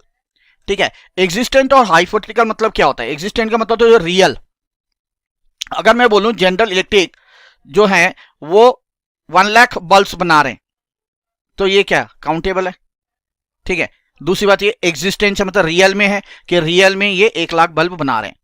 बट अगर मैं बोलूं कि एक कॉइन को टॉस कर रहे हैं इनफाइनाइट टाइम तक, है ना, कितने हेड आएंगे कितने टेल आएंगे, क्या मुझे पता है? नहीं सर, तो हाइपोथेटिकल है, वो क्या है, इमेजिनरी है, विच इज नॉट पॉसिबल, ठीक है। अब इसी चीज को मैंने यहां पे आप लोग के लिए डिटेल में लिखा, ध्यान से पढ़ना है। पॉपुलेशन और यूनिवर्स क्या कहता है, बोला है it may be defined as the aggregate of all units under consideration, सारे आइटम्स आएंगे। जैसे यहां पे बोला था all the lamps produce by General Electricals in the past present and future constitute the population, तो जनरल इलेक्ट्रिक्स के द्वारा जो पास्ट में प्रेजेंट में फ्यूचर में जो बनाए जाएंगे बल्ब, वो सारे क्या कहलाएगा, वो टोटल कहलाएगा हमारा एंटायर पॉपुलेशन और यूनिवर्स। अब आगे बोला है जो पॉपुलेशन है, पॉपुलेशन क्या हो सकता है, पॉपुलेशन में भी फाइनाइट, इनफाइनाइट, एग्जिस्टेंट और हाइपोथेटिकल। फाइनाइट पॉपुलेशन मतलब comprises only a finite number of units, मतलब जिसको हम काउंट कर सकते हैं, जैसे number of students in XYZ school इन दिल्ली, ये बोला था मैंने। उसके बाद इनफाइनाइट पॉपुलेशन की अगर मैं बात करूं तो यहां पे देखो क्या है, बोला है कंप्राइजेस इनफाइनाइट और अनकाउंटेबल नंबर ऑफ यूनिट जिन्हें हम गिन नहीं सकते हैं, जैसे पॉपुलेशन ऑफ स्टार्स हो गया बच्चों, पॉपुलेशन ऑफ इंसेक्ट्स इन दिल्ली बता दिया था मैंने।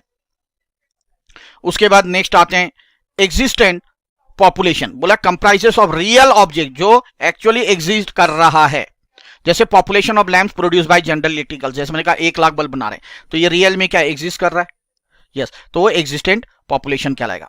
हाइपोथेटिकल पॉपुलेशन क्या है, मैंने आपको कहा जिसको हम कंप्राइजेस हाइपोथेटिकली और इसको हम इमेजिनरी कहते हैं, जैसे population of heads when a coin is tossed infinitely, अगर एक कॉइन को इनफाइनाइटली है ना अनगिनत टाइम टॉस किया जाए तो क्या कितने हेड आएंगे, क्या पता लगा सकते हो? सर नहीं लगा सकते, क्योंकि हमें पता है कॉइन जब टॉस करेंगे इक्वली लाइकली होता है, मतलब हेड आने के जितने चांसेस हैं टेल आने के भी उतने ही चांसेस हो सकते हैं। और इनफाइनाइट टाइमली फेंक रहे हैं तो पता ही नहीं है, हो सकता है पहला कॉइन को फेंका टेल आया, दूसरा फेंका टेल आया, तीसरा फेंका टेल आया, है ना, तो हेड का हम पता नहीं कर सकते। ठीक है बच्चों, अब आते हैं नेक्स्ट हमारा सैंपल के ऊपर। सैंपल क्या बोला था मैंने, जो पार्ट ऑफ अ पॉपुलेशन है ना, जो हम सिलेक्ट कर रहे हैं और जो एंटायर पॉपुलेशन को रिप्रेजेंट कर रहा है कि नहीं। अगर मान लो एक क्लास है, क्लास 12th है, क्लास 12th में से अगर मैंने 10 बच्चों को क्या किया, सिलेक्ट किया, तो वो 10 बच्चे किसको रिप्रेजेंट कर रहे हैं, पूरे क्लास को ही तो रिप्रेजेंट कर रहे हैं। होता है ना, कहीं फंक्शन होता है या टूर्नामेंट होता है, मान लो एक क्लास है, ठीक है, उसमें 50 बच्चे हैं, मैंने 11 बच्चे को सिलेक्ट किया टीम में, तो वो जो 11 बच्चे हैं क्या बोला जाएगा, अरे ये तो 12th क्लास के बच्चे हैं सारे, ये जो 11 बच्चे हैं ये किसको रिप्रेजेंट कर रहा है, ये पूरी क्लास 12th को रिप्रेजेंट कर रहा है, उनके बिहाफ में मैच खेल रहा है। ठीक है, तो वही चीज यहां पे बोला गया कि a sample may be defined as a part of the population so selected with a view to representing the population in all its characteristics, तो वो पूरा इंटायर जो क्लास के बच्चे हैं सारे, सबको वो रिप्रेजेंट कर रहे हैं मेरे बच्चों। अब क्या बोला है, इफ अ सैंपल ऑफ 500, ठीक है, इलेक्ट्रिक लैंप्स या electrical lamps is taken from the production process of general electricals, 500 ले लिया, ठीक है, तो यहां पे ये जो n है, n इक्वल टू 500, ये क्या होगा, सैंपल साइज कहलाएगा, ऑलरेडी बता चुका हूं, है ना। And the units forming the sample is, और जो यूनिट्स हैं उनको क्या कहेंगे सर, उनको कहेंगे सैंपलिंग यूनिट्स। क्लियर है, मतलब ये जो है इसके अंदर मान लो मैंने ये 500, ध्यान से समझो, ये 500 बल्ब्स लिए, इसको रिप्रेजेंट किया जाएगा स्मॉल n से, जिसको कहेंगे क्या, ये 500 क्या है, सैंपल साइज है। और ये जो एक एक जो यहाँ पे क्या है, ये यूनिट्स हैं या आइटम्स है, इसको कहेंगे हम लोग बच्चों सैंपलिंग यूनिट्स। ठीक है, अब बोला a detail and complete list of all the sampling units is known as sampling frame. अब अगर ये जो हमारा सैंपलिंग यूनिट्स है, इन एक एक यूनिट्स का जब हम कंप्लीट डिटेल पता कर रहे हैं तो उसको कहेंगे सैंपलिंग फ्रेम, ये सैंपलिंग फ्रेम है। जैसे मान लो एक कारखाने में मैंने 50 लोगों को, एम्प्लॉय को क्या किया, सिलेक्ट कर लिया। अब एक एक एम्प्लॉय का, ठीक है, एक एक एम्प्लॉय का जो मैं सैलरी का पता कर रहा हूं, ठीक है, तो वो क्या कहलाएगा, उनका नाम का पता कर रहा हूं, उनकी डिटेल स्टडी कर रहा हूं, तो बच्चों वो कहलाएगा सैंपलिंग फ्रेम।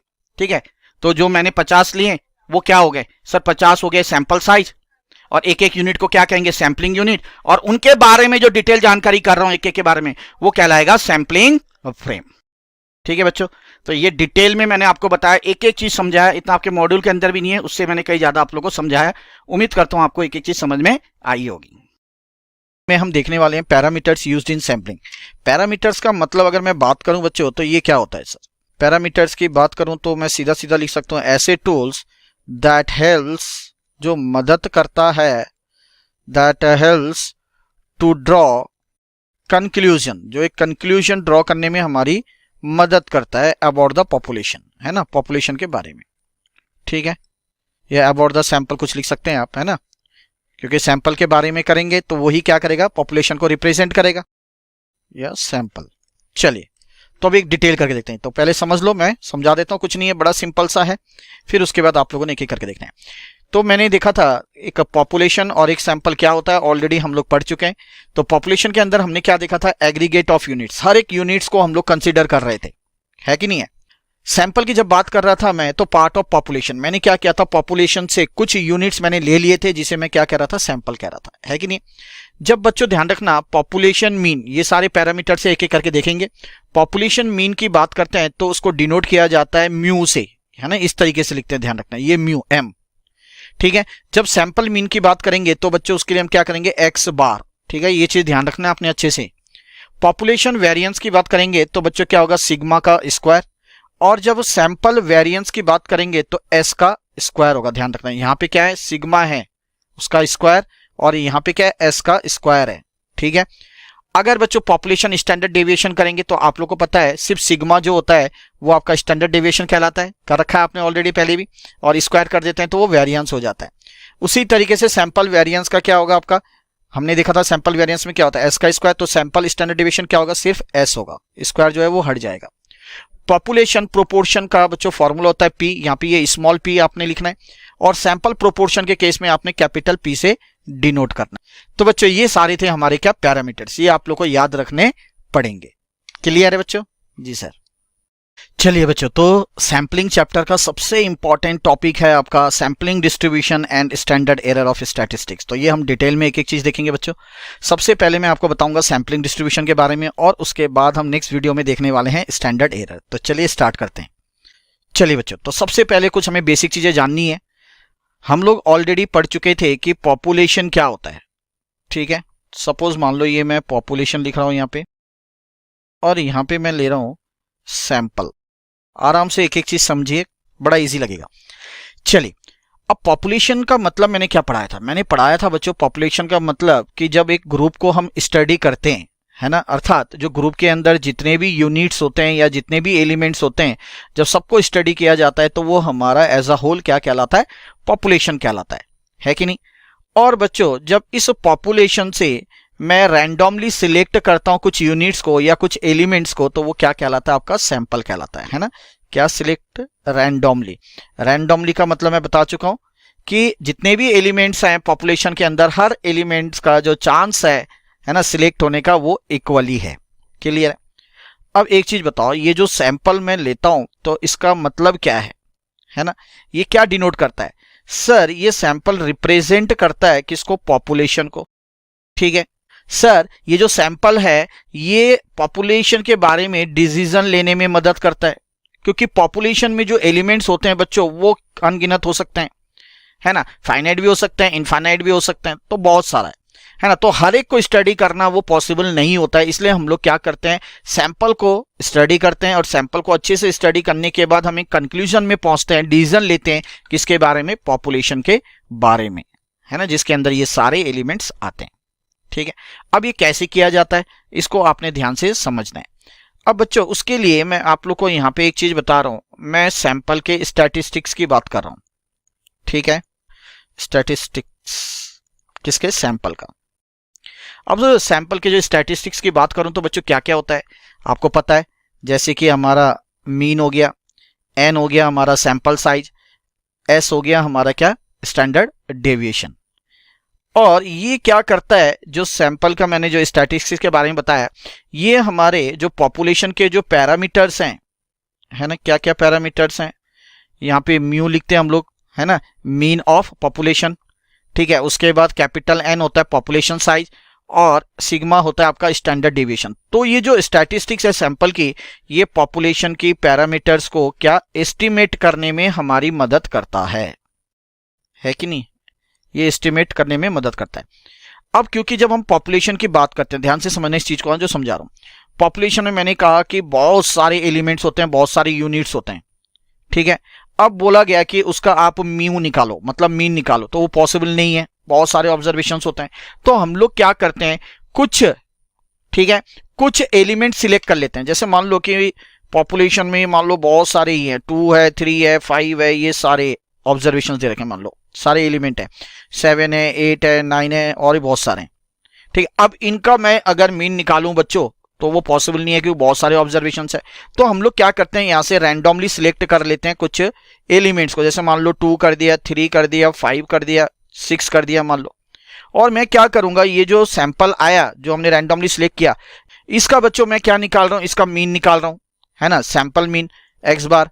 अब ये जो सैंपल मीन आएगा तो ये क्या डिनोट करेगा, ये डिनोट करेगा, रिप्रेजेंट करेगा डिसीजन लेने में किसकी, पॉपुलेशन की, कि इसका जो मीन आ रहा है, तो हम लोग अनुमान लगाते हैं, एस्टिमेट करते हैं कि जो ये पूरा पॉपुलेशन का जो मीन आएगा वो लगभग सैंपल के क्या मीन के बराबर आएगा, ठीक है। सैंपल के मीन को एक्स बार से डिनोट करते हैं और पॉपुलेशन के मीन की जब बात करते हैं तो उसको म्यू से डिनोट करते हैं, ये ध्यान रखना, ठीक है।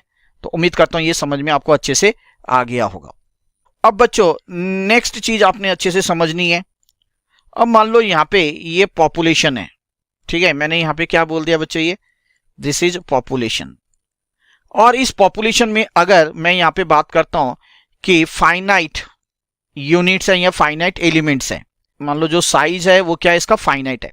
कहने का मतलब जो इसके अंदर जो एलिमेंट है वो काउंटेबल है, वो फिक्स्ड है, ठीक है जी सर। तो बच्चों अब आपने क्या ध्यान रखना है, अच्छे से समझिए। जो ये साइज होगा फाइनाइट साइज, उसको हम डिनोट करते हैं कैपिटल एन से, ठीक है। ये होगा हमारा क्या, पॉपुलेशन साइज। क्लियर बच्चों? जी सर। अब क्या कर रहे हैं, ये अगर फाइनाइट है पॉपुलेशन, ठीक है, यहां पे मैंने कहा कि अगर फिक्स नंबर ऑफ यूनिट्स या फिक्स नंबर ऑफ एलिमेंट्स है, तो जो इससे जो मैं सैंपल, ठीक है, रैंडमली सिलेक्ट करूंगा, तो वो सैंपल साइज भी क्या होगा सर, वो सैंपल साइज भी फाइनाइट होगा। तो इसके सैंपल साइज को हम लोग लिखते हैं क्या, एन। पॉपुलेशन साइज होगा कैपिटल एन, सैंपल साइज होगा एन। तो कहने का मतलब मैंने आपको यही चीज कहा कि अगर हमारा पॉपुलेशन साइज बच्चों फाइनाइट है, तो सैंपल साइज भी हम लोग क्या रैंडमली जो सिलेक्ट करेंगे वो भी क्या होगा, फाइनाइट ही होगा, ठीक है। तो उस केस में हम कितने सैंपल निकाल सकते हैं, ठीक है, मान लेते हैं हम लोग निकाल सकते हैं केथ सैंपल। कितने सैंपल निकाल सकते हैं, केथ सैंपल निकाल सकते हैं, ठीक है। अब इस केस सैंपल को निकालने के लिए हमारे पास 2 फॉर्मूलेज हैं जो हमें याद रखने पड़ेंगे, ठीक है। क्या है सर वो, एक होता है सबसे पहले सिंपल, ध्यान से समझना, simple random sampling, simple random sampling with replacement. इसको हम लोग लिख सकते हैं simple random sampling with replacement. और दूसरा होता है बच्चों हमारा सिंपल रैंडम सैंपलिंग, मतलब सिंपली हमने क्या करना पड़ता है, सारे जो एलिमेंट्स हैं पॉपुलेशन के अंदर वो इक्वली चांसेस हैं उनके सिलेक्ट होने के लिए, ठीक है। ये होता है आपका simple random sampling. Simple random sampling without replacement, ठीक है। अभी नोट मत करना, पहले चीज को समझ लें अच्छे से। तो simple random sampling without replacement, ठीक है। अब विथ रिप्लेसमेंट का मतलब यहां पे क्या, विथ रिप्लेसमेंट का मतलब जो पॉपुलेशन से जो एलिमेंट्स या यूनिट्स जो मैं रैंडमली सिलेक्ट कर रहा हूं वो वापस मैं पॉपुलेशन पे रख सकता हूं, ये होगा विथ रिप्लेसमेंट। और विदाउट रिप्लेसमेंट मतलब अगर जो मैंने एलिमेंट सिलेक्ट कर लिए पॉपुलेशन से सैंपल में, उसको मैं क्या वापस नहीं रख सकता हूं, यही है इसका मतलब जी सर। तो बच्चों अगर मैं बात करूं, दोबारा रिपीट कर रहा हूं, ध्यान से सुनना, इंपॉर्टेंट है कि अगर पॉपुलेशन साइज हमारा फाइनाइट है दैट इज एन, और सैंपल साइज भी हमारा क्या होगा, फाइनाइट ही होगा, क्योंकि ये फाइनाइट है तो यहाँ पे क्या जो रैंडमली सिलेक्ट करेंगे वो फाइनाइट ही एलिमेंट सिलेक्ट करेंगे, जिसको हम स्मॉल एन से डिनोट करते हैं। तो बच्चों कितने सैंपल हम लोग निकाल सकते हैं, ठीक है, कितने सैंपल हम लोग फाइंड आउट कर सकते हैं, तो उसको हम लोग ले रहे हैं कि मान लो कि केथ सैंपल फाइंड आउट कर सकते हैं। तो जब आती है बात simple random sampling with replacement की, तो उसके लिए जो केथ सैंपल निकालने का जो फॉर्मूला होता है ठीक है, वो फॉर्मूला होता है बच्चों हमारा कैपिटल एन मतलब पॉपुलेशन साइज, और उसके ऊपर पावर आएगा small n, that is sample size. और जब हम बात करेंगे बच्चों simple random sampling without replacement की, ठीक है, तो उस केस में जो kth सैंपल जो ड्रॉ किया जाएगा, ठीक है, कितना होगा ये, इसका फॉर्मूला है बच्चों कैपिटल एन, सी मतलब कॉम्बिनेशन, और यहां पे स्मॉल एन। ठीक है, होप आप लोग को ये अच्छे से समझ में आ गया होगा। अब इसको एक एग्जांपल से समझते हैं, देखो ध्यान से समझो और क्लियर हो जाएगा। मान लो एन जो कि मेरा क्या है सर, पॉपुलेशन साइज है, ठीक है, ये दे रखा है हमारे पास मान लो 3, और स्मॉल एन जो हमारा सैंपल साइज होगा। सैंपल साइज का मतलब जो हम सैंपल ले रहे हैं ना, वो क्या, उसके अंदर जो एलिमेंट्स होंगे, हर सैंपल के अंदर 2-2 एलिमेंट्स होंगे, इसका मतलब ये ध्यान रखना। ठीक है जी सर। तो बच्चों अब अगर हम पहले वाले से कर रहे हैं क्या, simple random sampling with replacement, तो उसका फॉर्मूला क्या किया था हमने बच्चों, कैपिटल एन और उसकी पावर के ऊपर स्मॉल एन। तो यहाँ पे 3 की पावर क्या हो जाएगा सर, 3 की पावर 2 हो जाएगी, दैट इज कितना आ जाएगा 6। तो कितने सैंपल होंगे बच्चों, 6 सैंपल होंगे, मतलब टोटल नंबर ऑफ सैंपल जो ड्रॉ किया जाएगा वो कितना होगा, 6 हो जाएगा। ठीक है, जहां पे एन क्या है, हमारा सैंपल साइज है, ठीक है, और ये जो है हमारा कैपिटल एन, स्मॉल एन है सैंपल साइज, कैपिटल एन है पॉपुलेशन साइज। तो मतलब जो सैंपल साइज होगा वो क्या होगा, 2-2 एलिमेंट होंगे उसमें हर सैंपल में। जो 6 हमारे सैंपल्स होंगे तो हर एक सैंपल के अंदर 2-2 एलिमेंट्स होंगे, ये ध्यान रखना। और अगर मैं बात करूंगा simple random sampling without replacement की, तो उसके लिए फॉर्मूला क्या है सर, एन सी और स्मॉल एन, ये कैपिटल एन ये स्मॉल एन। तो क्या हो जाएगा, 3C2 हो जाएगा, और इसका आपको पता ही है 3 का फैक्टोरियल 2 का फैक्टोरियल 3 माइनस 2 क्या हो जाएगा 1, तो 1 का फैक्टोरियल मतलब 1 ही होता है। ठीक है, अब इसको 3 मल्टीप्लाई बाई 2 का फैक्टोरियल, ये कैंसल, तो यहाँ पे जो आएगा हमारा क्या आ जाएगा, 3 आ जाएगा। तो यहाँ पे जो सैंपल्स होगा, टोटल नंबर ऑफ सैंपल्स वो 3 होगा। कब, जब हम simple random sampling without replacement की बात कर रहे हैं, ठीक है, और जब विथ रिप्लेसमेंट की बात कर रहे हैं तो जो सैंपल होगा वो क्या होगा, 6 होगा। ठीक है, जो सैंपल के साइज होंगे दोनों केस में क्या होगा मेरे बच्चों, 2 होगा, मतलब हर सैंपल पे 2-2 एलिमेंट्स ही होंगे। अच्छे से आ गया बच्चों। हाँ, तो ये पूरा कंसेप्ट मैंने आपको समझा दिया है और उम्मीद करता हूं कि आप लोग को ये अच्छे से समझ में आ गया होगा। अब हम थोड़ा सा बात करेंगे सैंपल डिस्ट्रीब्यूशन की, पर उसके लिए जानना जरूरी है कुछ चीजें, ध्यान से देखो। अब यहाँ पे हमारा ये क्या है, मैंने पॉपुलेशन ले, ठीक है। अब बच्चों पॉपुलेशन के जो पैरामीटर्स हैं हमें पता क्या क्या है, मान लो म्यू हो गया, ठीक है। उसके बाद स्टैंडर्ड डेविएशन के लिए हम लोग क्या लिखते हैं सर, ये सिग्मा, और ये हो गया हमारा वेरिएंस, ठीक है। और इसका जो हमारा पॉपुलेशन साइज है वो क्या है, कैपिटल एन है। अब यहां से मैं मान लो कुछ सैंपल्स ले रहा हूं, ध्यान से समझो, ठीक है, कुछ सैंपल ले रहा हूं, ये सैंपल 1, ठीक है, ये फर्स्ट सैंपल, ये सैंपल मैंने आराम से समझना है, कुछ नहीं है, सेकंड सैंपल, यहाँ पे ये थर्ड सैंपल, और ऐसे करते डॉट डॉट डॉट डॉट, यहाँ पे मैंने ले लिया मान लो kth सैंपल, ठीक है। अब यहाँ पे जो हमारा सैंपल साइज है हर केस में वो क्या है, n है, ठीक है। जैसे हमने अभी एक एग्जांपल में देखा था ऊपर, ये n था ना, स्मॉल n, ये था ना 2, है ना, कि हर सैंपल के अंदर 2 ही एलिमेंट्स होंगे। तो यहाँ पे मैं क्या बता रहा हूँ, यहाँ पे n एलिमेंट्स होंगे हर सैंपल के अंदर। अब अगर इसके स्टैटिस्टिक्स की बात करूं तो यहाँ पे क्या क्या हो जाएगा, यहाँ पे मीन के लिए हम क्या लिखते हैं, x बार 1 ले रहा हूं क्योंकि फर्स्ट है बोलकर। यहाँ पे हम स्टैंडर्ड डेविएशन को क्या लेते हैं, s लेते हैं बच्चों, तो s1, और यहाँ पे जो वेरिएंस है ये हो गया। उसी तरीके से यहाँ पे बात करूं x बार 2, ये सारे स्टैटिस्टिक्स हो गए, ठीक है। इस स्टैंडर्ड डेविएशन की बात करूं तो बच्चों s2, और वेरिएंस की बात करूं तो इसका स्क्वायर। इसी तरीके से यहाँ पे x बार 3, और यहाँ पे भी 3, और ये जो आएगा आपका, ठीक है, ये भी आ गया, वेरिएंस है ना।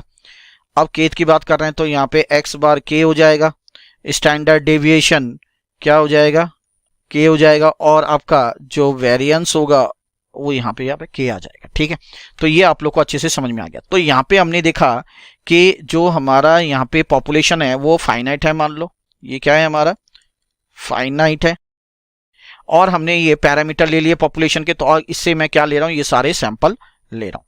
अब मैं यहाँ पे कुछ डिस्ट्रीब्यूशन बना रहा हूँ, ध्यान से समझना, ठीक है, कुछ डिस्ट्रीब्यूशन बना रहा हूँ। अगर मैं इसकी बात करूँ यहाँ पे, तो डिस्ट्रीब्यूशन कैसे बनेगा, देखो पहले मीन का बना रहा हूँ मैं, किसका बना रहा हूँ, सबके केस में मीन का। तो यहाँ पे x बार 1, ठीक है, यहाँ पे ले लिया मैंने x बार 2, यहाँ पे x बार 3, ऐसे करते करते x बार k तक, ठीक है। अब आपने क्या करना है बच्चों, प्रोबेबिलिटी निकालनी है, ठीक है। क्या करना होता है डिस्ट्रीब्यूशन के लिए, ये हम सैम्पलिंग डिस्ट्रीब्यूशन की बात कर रहे हैं, ठीक है, ये बात कर रहे हैं हम लोग सैम्पलिंग डिस्ट्रीब्यूशन, ठीक है। ये चीज आपने करना है, इसके ऊपर मैं एक एग्जांपल आपके बुक से करा दूंगा, इलास्ट्रेशन है ना। तो प्रोबेबिलिटी x बार 1 का, प्रोबेबिलिटी x बार 2, प्रोबेबिलिटी x बार 3, प्रोबेबिलिटी का मतलब यहाँ पे क्या, जो आपका मीन आया divide by total number of samples, ठीक है। ऐसे करते करते प्रोबेबिलिटी x बार k, क्लियर है बच्चों। अब यहाँ पे हमने एक डिस्ट्रीब्यूशन टेबल बना लिया। अब ये डिस्ट्रीब्यूशन टेबल को हम लोग क्या कहते हैं, सैम्पलिंग डिस्ट्रीब्यूशन कहते हैं। और किसका कर रहे हैं हम लोग, ये मीन का, तो यहाँ पे आ जाएगा सैम्पलिंग डिस्ट्रीब्यूशन ऑफ मीन, ठीक है बच्चों। बस ये था आपका सैम्पलिंग डिस्ट्रीब्यूशन ऑफ मीन। इसी तरीके से बच्चों हम लोग सैम्पलिंग डिस्ट्रीब्यूशन, इसी तरीके से हम लोग सैम्पलिंग डिस्ट्रीब्यूशन किसका कर सकते हैं, ऑफ स्टैंडर्ड डेविएशन भी कर सकते हैं, ठीक है। तो स्टैंडर्ड डेविएशन के केस में क्या हो जाएगा sir, S1 S2 sir S3 dot dot dot Sk तक, और इसका भी फिर उसी तरीके से प्रोबेबिलिटी करना है, S1 ये फिर S2 प्रोबेबिलिटी, ठीक है, ये S3 जो आपका स्टैंडर्ड डेविएशन आएगा डिवाइड बाय जो आपके टोटल नंबर ऑफ सैंपल्स आ रहे हैं, ठीक है। टोटल नंबर ऑफ सैंपल मतलब जो केथ सैंपल हमने निकाला था, याद आ गया, प्रोबेबिलिटी यहाँ पे Sk, ठीक है। अब ये sampling distribution of standard deviation हो गया, ये सैम्पलिंग डिस्ट्रीब्यूशन ऑफ मीन हो गया क्योंकि यहाँ पे मीन को लिया गया था। इसी तरीके से बच्चों हम लोग सैम्पलिंग डिस्ट्रीब्यूशन ऑफ वेरिएंस भी निकाल सकते हैं, ठीक है। ये वेरिएंस है नीचे, सब क्लियर है बच्चों। तो मैंने हर एक चीज आपको डिटेल में समझाया, तो उम्मीद करता हूं कि आप लोग को ये सारी चीजें अच्छे से समझ में आ गई होगी, ठीक है। अब एक क्वेश्चन हम लोग कर लेंगे, ठीक है, अच्छे से देख लेंगे, क्लियर है बच्चों। चलिए अब एक इलास्ट्रेशन हम लोग ICAI मॉड्यूल के आप लोग के बुक से देख लेते हैं। चलिए बच्चों, तो सैम्पलिंग डिस्ट्रीब्यूशन हम लोग देख चुके हैं पूरी डिटेल में। अब देखेंगे स्टैंडर्ड एरर। बच्चों इसमें हम दो केसेस देखने वाले हैं, एक देखने वाले हैं standard error of sample mean, और दूसरा देखेंगे हम standard error of sample proportion, ठीक है। आपके सिलेबस में इतना वास्ट नहीं दे रखा है ना, बहुत ही छोटा पार्ट दे रखा है, मैं फिर भी थोड़े से फॉर्मूले जो है आपको डिटेल में बता रहा हूं। बच्चों standard error of sample mean की बात करेंगे तो इसमें दो केस देखेंगे, एक है विथ रिप्लेसमेंट, विथ रिप्लेसमेंट का मतलब निकाल के फिर रख दिया, दूसरा केस होगा विदाउट रिप्लेसमेंट, मतलब निकाला तो उसको वापस नहीं रखा गया। तो बच्चों इसके केस में हमारा आ जाएगा क्या, standard error of sample mean, ये फॉर्मूला है आपका, ठीक है। इसका फॉर्मूला क्या है विथ रिप्लेसमेंट के केस में, ये आप देख सकते हैं यहाँ पे सिग्मा दे रखा है और अपॉन ये आपका रूट n है। ये जो सिग्मा दे रखा है ये आपका क्या है, पॉपुलेशन का स्टैंडर्ड डेविएशन है, पॉपुलेशन का स्टैंडर्ड डेविएशन। पॉपुलेशन हम ऑलरेडी पढ़ चुके हैं, जो एंटायर जो आइटम्स है उन सबका क्या बोला है यहाँ पे, स्टैंडर्ड डेविएशन। स्मॉल n का मतलब होता है बच्चों जो सैंपल साइज, ऑलरेडी मैं बता चुका हूं आप लोग को, ये है ना पिछली वीडियोस में, ठीक है। तो ये इसका सिंपल सा फॉर्मूला है। जब हम विदाउट रिप्लेसमेंट की बात करेंगे मेरे बच्चों, तो standard error of sample mean का फॉर्मूला होगा आपका ये क्या है, स्टैंडर्ड डेविएशन ऑफ पॉपुलेशन, जिसको हम सिग्मा कह रहे हैं, अपॉन रूट n, n का मतलब आपको पता ही है, स्मॉल n का मतलब होता है आपका सैंपल साइज, रूट के अंदर क्या दे रखा है, capital N minus small n upon capital N minus small n, ठीक है। जो कैपिटल N है यहाँ पे आपका ये कहलाएगा पॉपुलेशन साइज, ठीक है। सैंपल साइज पता चल गया, जो पॉपुलेशन से जो मैंने पार्ट लिया है ना, जो यूनिट्स सिलेक्ट किए हैं वो हो जाएगा आपका सैंपल क्या साइज, और जो पूरा पॉपुलेशन है वो आपका हो जाएगा पॉपुलेशन साइज, ठीक है बच्चों। अब आपने यहाँ पे एक चीज चेक करना है, ठीक है, क्या है, तो बच्चों ये आप लोग को मैं बता चुका हूं ऑलरेडी।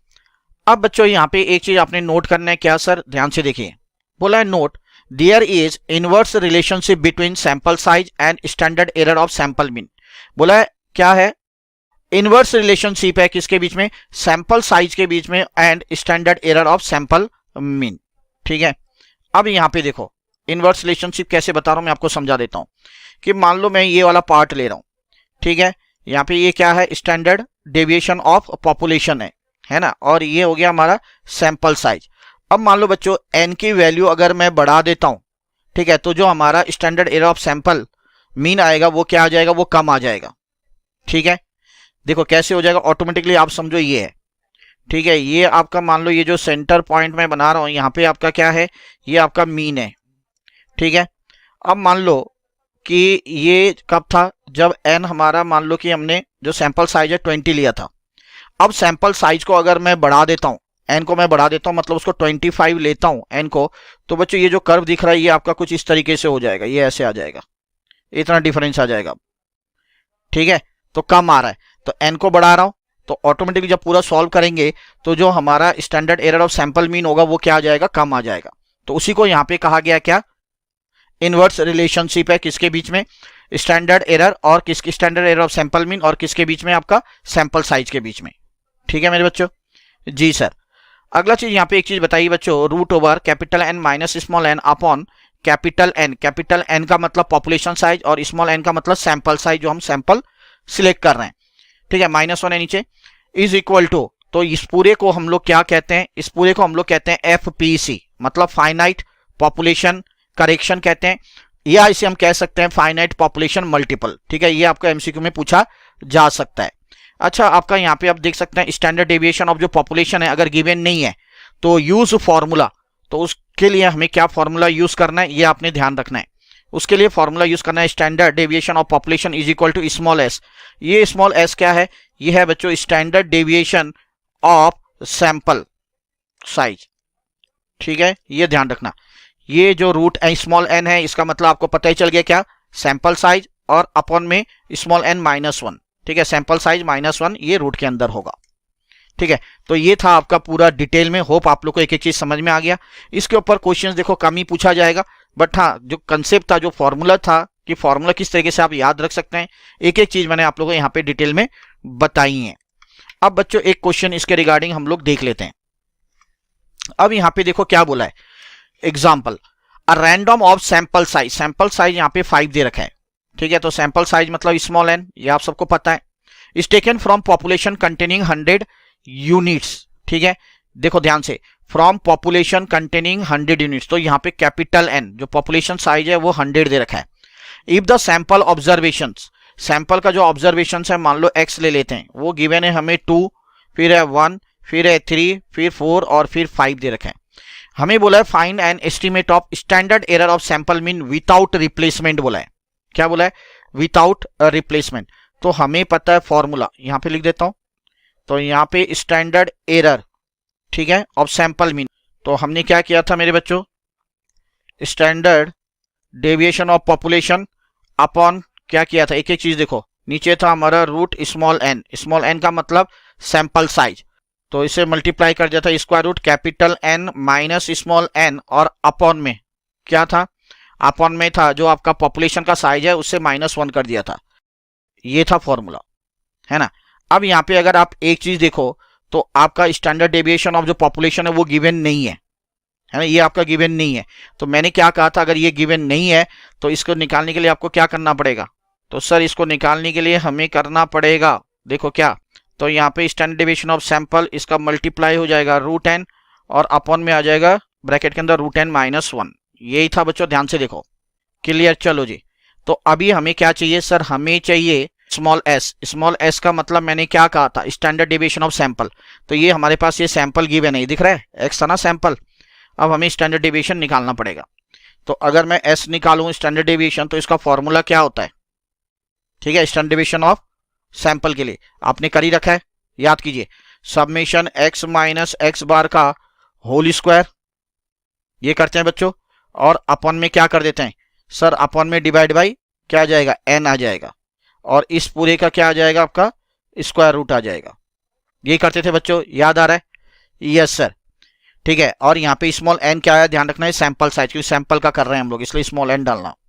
तो सबसे पहले अब मुझे क्या चाहिए सर, मुझे चाहिए एक्स बार, तो x बार कैसे होगा, इन सबको ऐड करो और डिवाइड बाय 1 2 3 4 5 कर देंगे।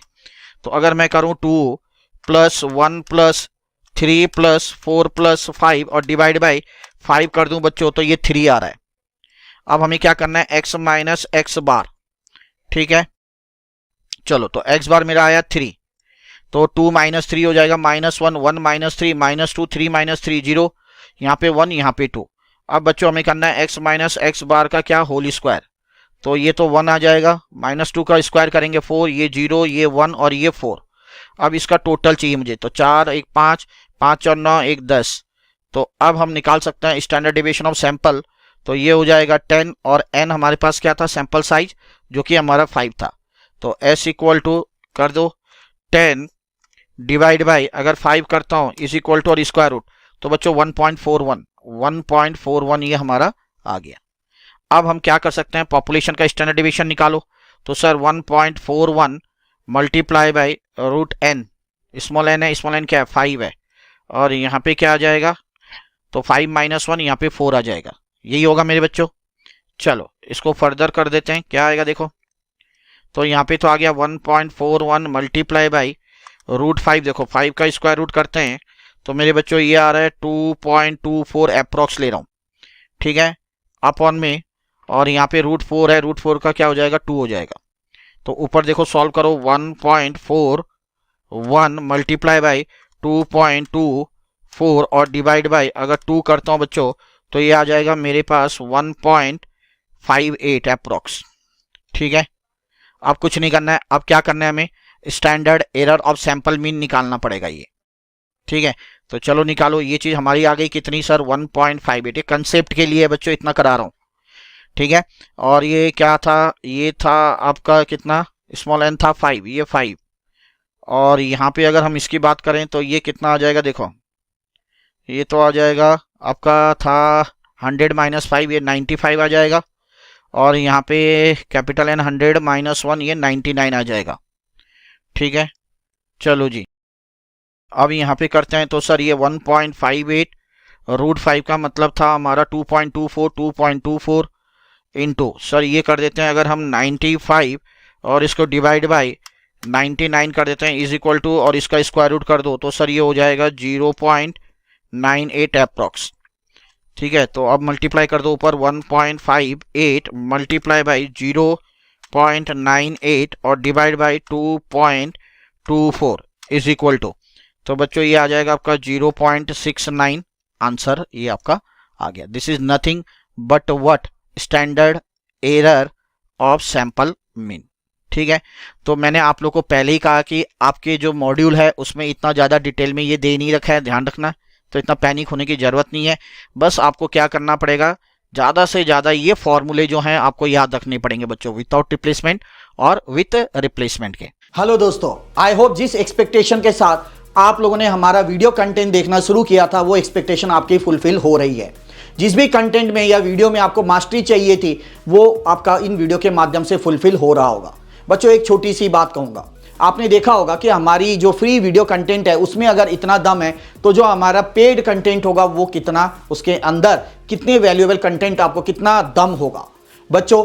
और अगर मैं सिंपली बात करूं इसकी कीमत की, ठीक है, तो कीमत ना के बराबर है ना। एक नर्सरी की जो फीस है उससे भी कम प्राइस में ये आप लोग का कोर्स रखा गया है बच्चों। आपके जो रेस्पेक्टिव एग्जामिनेशन के जो भी टॉपिक हैं या अगर हम वीडियो कंटेंट की बात करें तो वो हमारे कोर्स के अंदर अवेलेबल है, ठीक है। तो जाइए और फटाफट हमारी वेबसाइट www.escholar.in पर विजिट करें। जय श्री श्याम। चलो बच्चों अब करने जा रहे हैं हम लोग नया topic, that is standard error of proportion. बच्चों जैसे हमने पिछली वीडियो में देखा था दो केसेस, एक विथ रिप्लेसमेंट और एक विदाउट रिप्लेसमेंट, यहाँ पे भी हमें ये चीज देखने को मिलेगा, with replacement and without replacement. यहाँ पे प्रोपोर्शन की बात मतलब टोटल पॉपुलेशन से कुछ हिस्सा, कुछ पार्ट है कि नहीं है। तो बच्चों जब विथ रिप्लेसमेंट की बात करेंगे तो स्टैंडर्ड एरर ऑफ प्रोपोर्शन का जो फॉर्मूला होगा √PQ upon small n। Small n का मतलब आपको पता है सैंपल के साइज। अब यहाँ पे p का मतलब क्या होता है बच्चों, ऑलरेडी मैं आपको बता ही चुका। जैसे आपने प्रोबेबिलिटी के केस में किया था, probability of success, probability of failure, है ना, तो वही चीज समझ लो, ठीक है। तो ये कितना पार्ट सक्सेस का है जो बता रहा है और कितना पार्ट फेलियर का है वो क्यू हो जाएगा। विदाउट रिप्लेसमेंट की जब बात करेंगे बच्चों तो स्टैंडर्ड एरर ऑफ प्रोपोर्शन का फॉर्मूला होता है √PQ अपॉन क्या स्मॉल एन, इनका मतलब मैंने आपको बता दिया, multiply by root over capital N minus N upon capital N minus 1। Capital N का मतलब आप लोगों को बता चुका हूं पहले भी, दैट इज पॉपुलेशन साइज। एक चीज ध्यान रखना, ये मैं आप लोगों को पहले ही बता चुका हूं कि root over capital N minus small n that is population size minus sample size upon population size minus 1 is equal, इसको कहते हैं FPC that is finite population correction, है कि नहीं है। और बच्चों इसे हम कह सकते हैं फाइनाइट पॉपुलेशन मल्टीपल। अब जैसे मैंने आपको बताया था सक्सेस और फेलियर का जो होता है वो क्या होता है, 1 होता है, प्रोबेबिलिटी किया था ना वैसे, तो इसके केस में भी ठीक है, जो हमें गिवन होगा उसको P ले लेंगे, जो नॉट गिवन होगा वो हमें Q ले लेंगे। सपोज बोल दिया डिफेक्टिव बल्ब इतने % है तो वो P हो गया, Q क्या हो जाएगा तो 1 माइनस P हो जाएगा, ठीक है। वही चीज यहाँ पे एग्जाम्पल से समझाया। अब यहाँ पे एक सबसे बड़ी बात चीज क्या है, ध्यान रखना। अब ये जो FPC आया that is finite population correction, जिसको हमने ये फॉर्मूला दिया root over capital N minus small n upon capital N minus 1, ये सारे क्या मैं आपको बता चुका हूं। बोला इसको हम इग्नोर कर सकते हैं कब, इसके लिए 4 केसेस हैं। एन नॉट गिवन, मतलब जो पॉपुलेशन साइज है कैपिटल एन जब हमें गिवन नहीं होगा, पहला केस, ठीक है। जब स्मॉल एन क्या होगा, वेरी लार्ज होगा, ठीक है। देखो स्मॉल एन अगर वेरी लार्ज होता है तो ये नेगेटिव आ जाएगा, तो ये पॉसिबल नहीं है। तीसरा बोला एफपीसी टेंड्स टू 1, जब एफपीसी की वैल्यू क्या हो जाएगी 1 के बराबर आ जाएगी। और चौथा केस क्या है, एन लेस देन 5%, जो स्मॉल एन है अगर वो लेस देन 5% आ रहा है, ठीक है, तो हम एफपीसी को इग्नोर कर सकते हैं। मतलब इस पार्ट को हम लोग क्या कर सकते हैं सर, इग्नोर कर सकते हैं। क्लियर है, ध्यान रखना। चलो जी, अब बच्चों कुछ नहीं था, बड़ा सिंपल था। अब इसके रिगार्डिंग हम लोग कुछ क्वेश्चंस कर लेते हैं। तो सबसे पहला क्वेश्चन देखते हैं क्या है, ध्यान से देखो। यहां पे बोला एग्जांपल अ रैंडम, ठीक है, sample of 100 bulbs taken from a large bag of bulbs containing 12 defective bulbs, ठीक है। ध्यान से देखो, अ रैंडम सैंपल, तो ये स्मॉल एन गिवन है आपके पास, सैंपल बोला है 100 बल्ब का, taken from a large bag of bulbs containing 12 defective bulbs. तो बच्चों P क्या है, 12 डिफेक्टिव बल्ब्स बोला है क्या ना।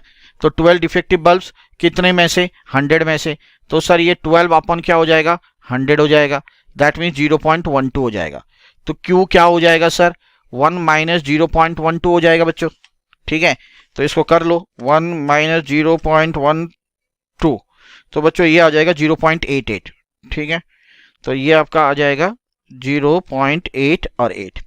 अच्छा, what is the estimate of the standard error, ठीक है, of the sample proportion, standard error of sample proportion of defective bulbs बोला है। यहाँ पे एक चीज देखो, कैपिटल एन नहीं दे रखा है ना, पॉपुलेशन की क्या साइज नहीं दे रखी है। तो बच्चे कौन से फॉर्मूला लगाओगे आप बताओ, देखो दोनों में से, सर ये वाला लगाएंगे, है ना। तो सिंपल लगाओ, तो यहाँ पे हो जाएगा रूट ओवर पी क्यू और अपॉन में क्या सैंपल साइज। तो अब देखो यहाँ पे कितना है ये सर 0.12 और Q है 0.88 और सर अपॉन स्मॉल n जो है, जो सैंपल साइज 100 है। बस करो मेरे बच्चों, तो इसको 0.12 कर दिया, मल्टीप्लाई बाय 0.88 कर दिया, इज इक्वल टू ये आ गया। इसको डिवाइड बाय 100 कर दो, इज इक्वल टू कर दो और स्क्वायर रूट कर दो। तो मेरे बच्चों ये कितना आ रहा है आपका सर 0.032, ठीक है, ये आपका आंसर आ जाएगा। तो ये क्या है आपका स्टैंडर्ड एरर ऑफ प्रोपोर्शन। चलिए बच्चों, अब नेक्स्ट क्वेश्चन देखते हैं क्या बोला है यहाँ पे, ध्यान से देखना है, ठीक है। चलो जी, बोला a factory produces 5000 pairs of shoes on a daily basis from a sample of 500 pairs, ठीक है। तो यहाँ पे कैपिटल एन दे रखा है, पॉपुलेशन साइज आपका बच्चों है 5000, स्मॉल एन मतलब सैंपल साइज है 500। बोला 2% were found to be of inferior quality. तो P क्या दे रखा है 2% है इंफीरियर क्वालिटी का, तो 2/100 बच्चों ये आ जाएगा 0.02।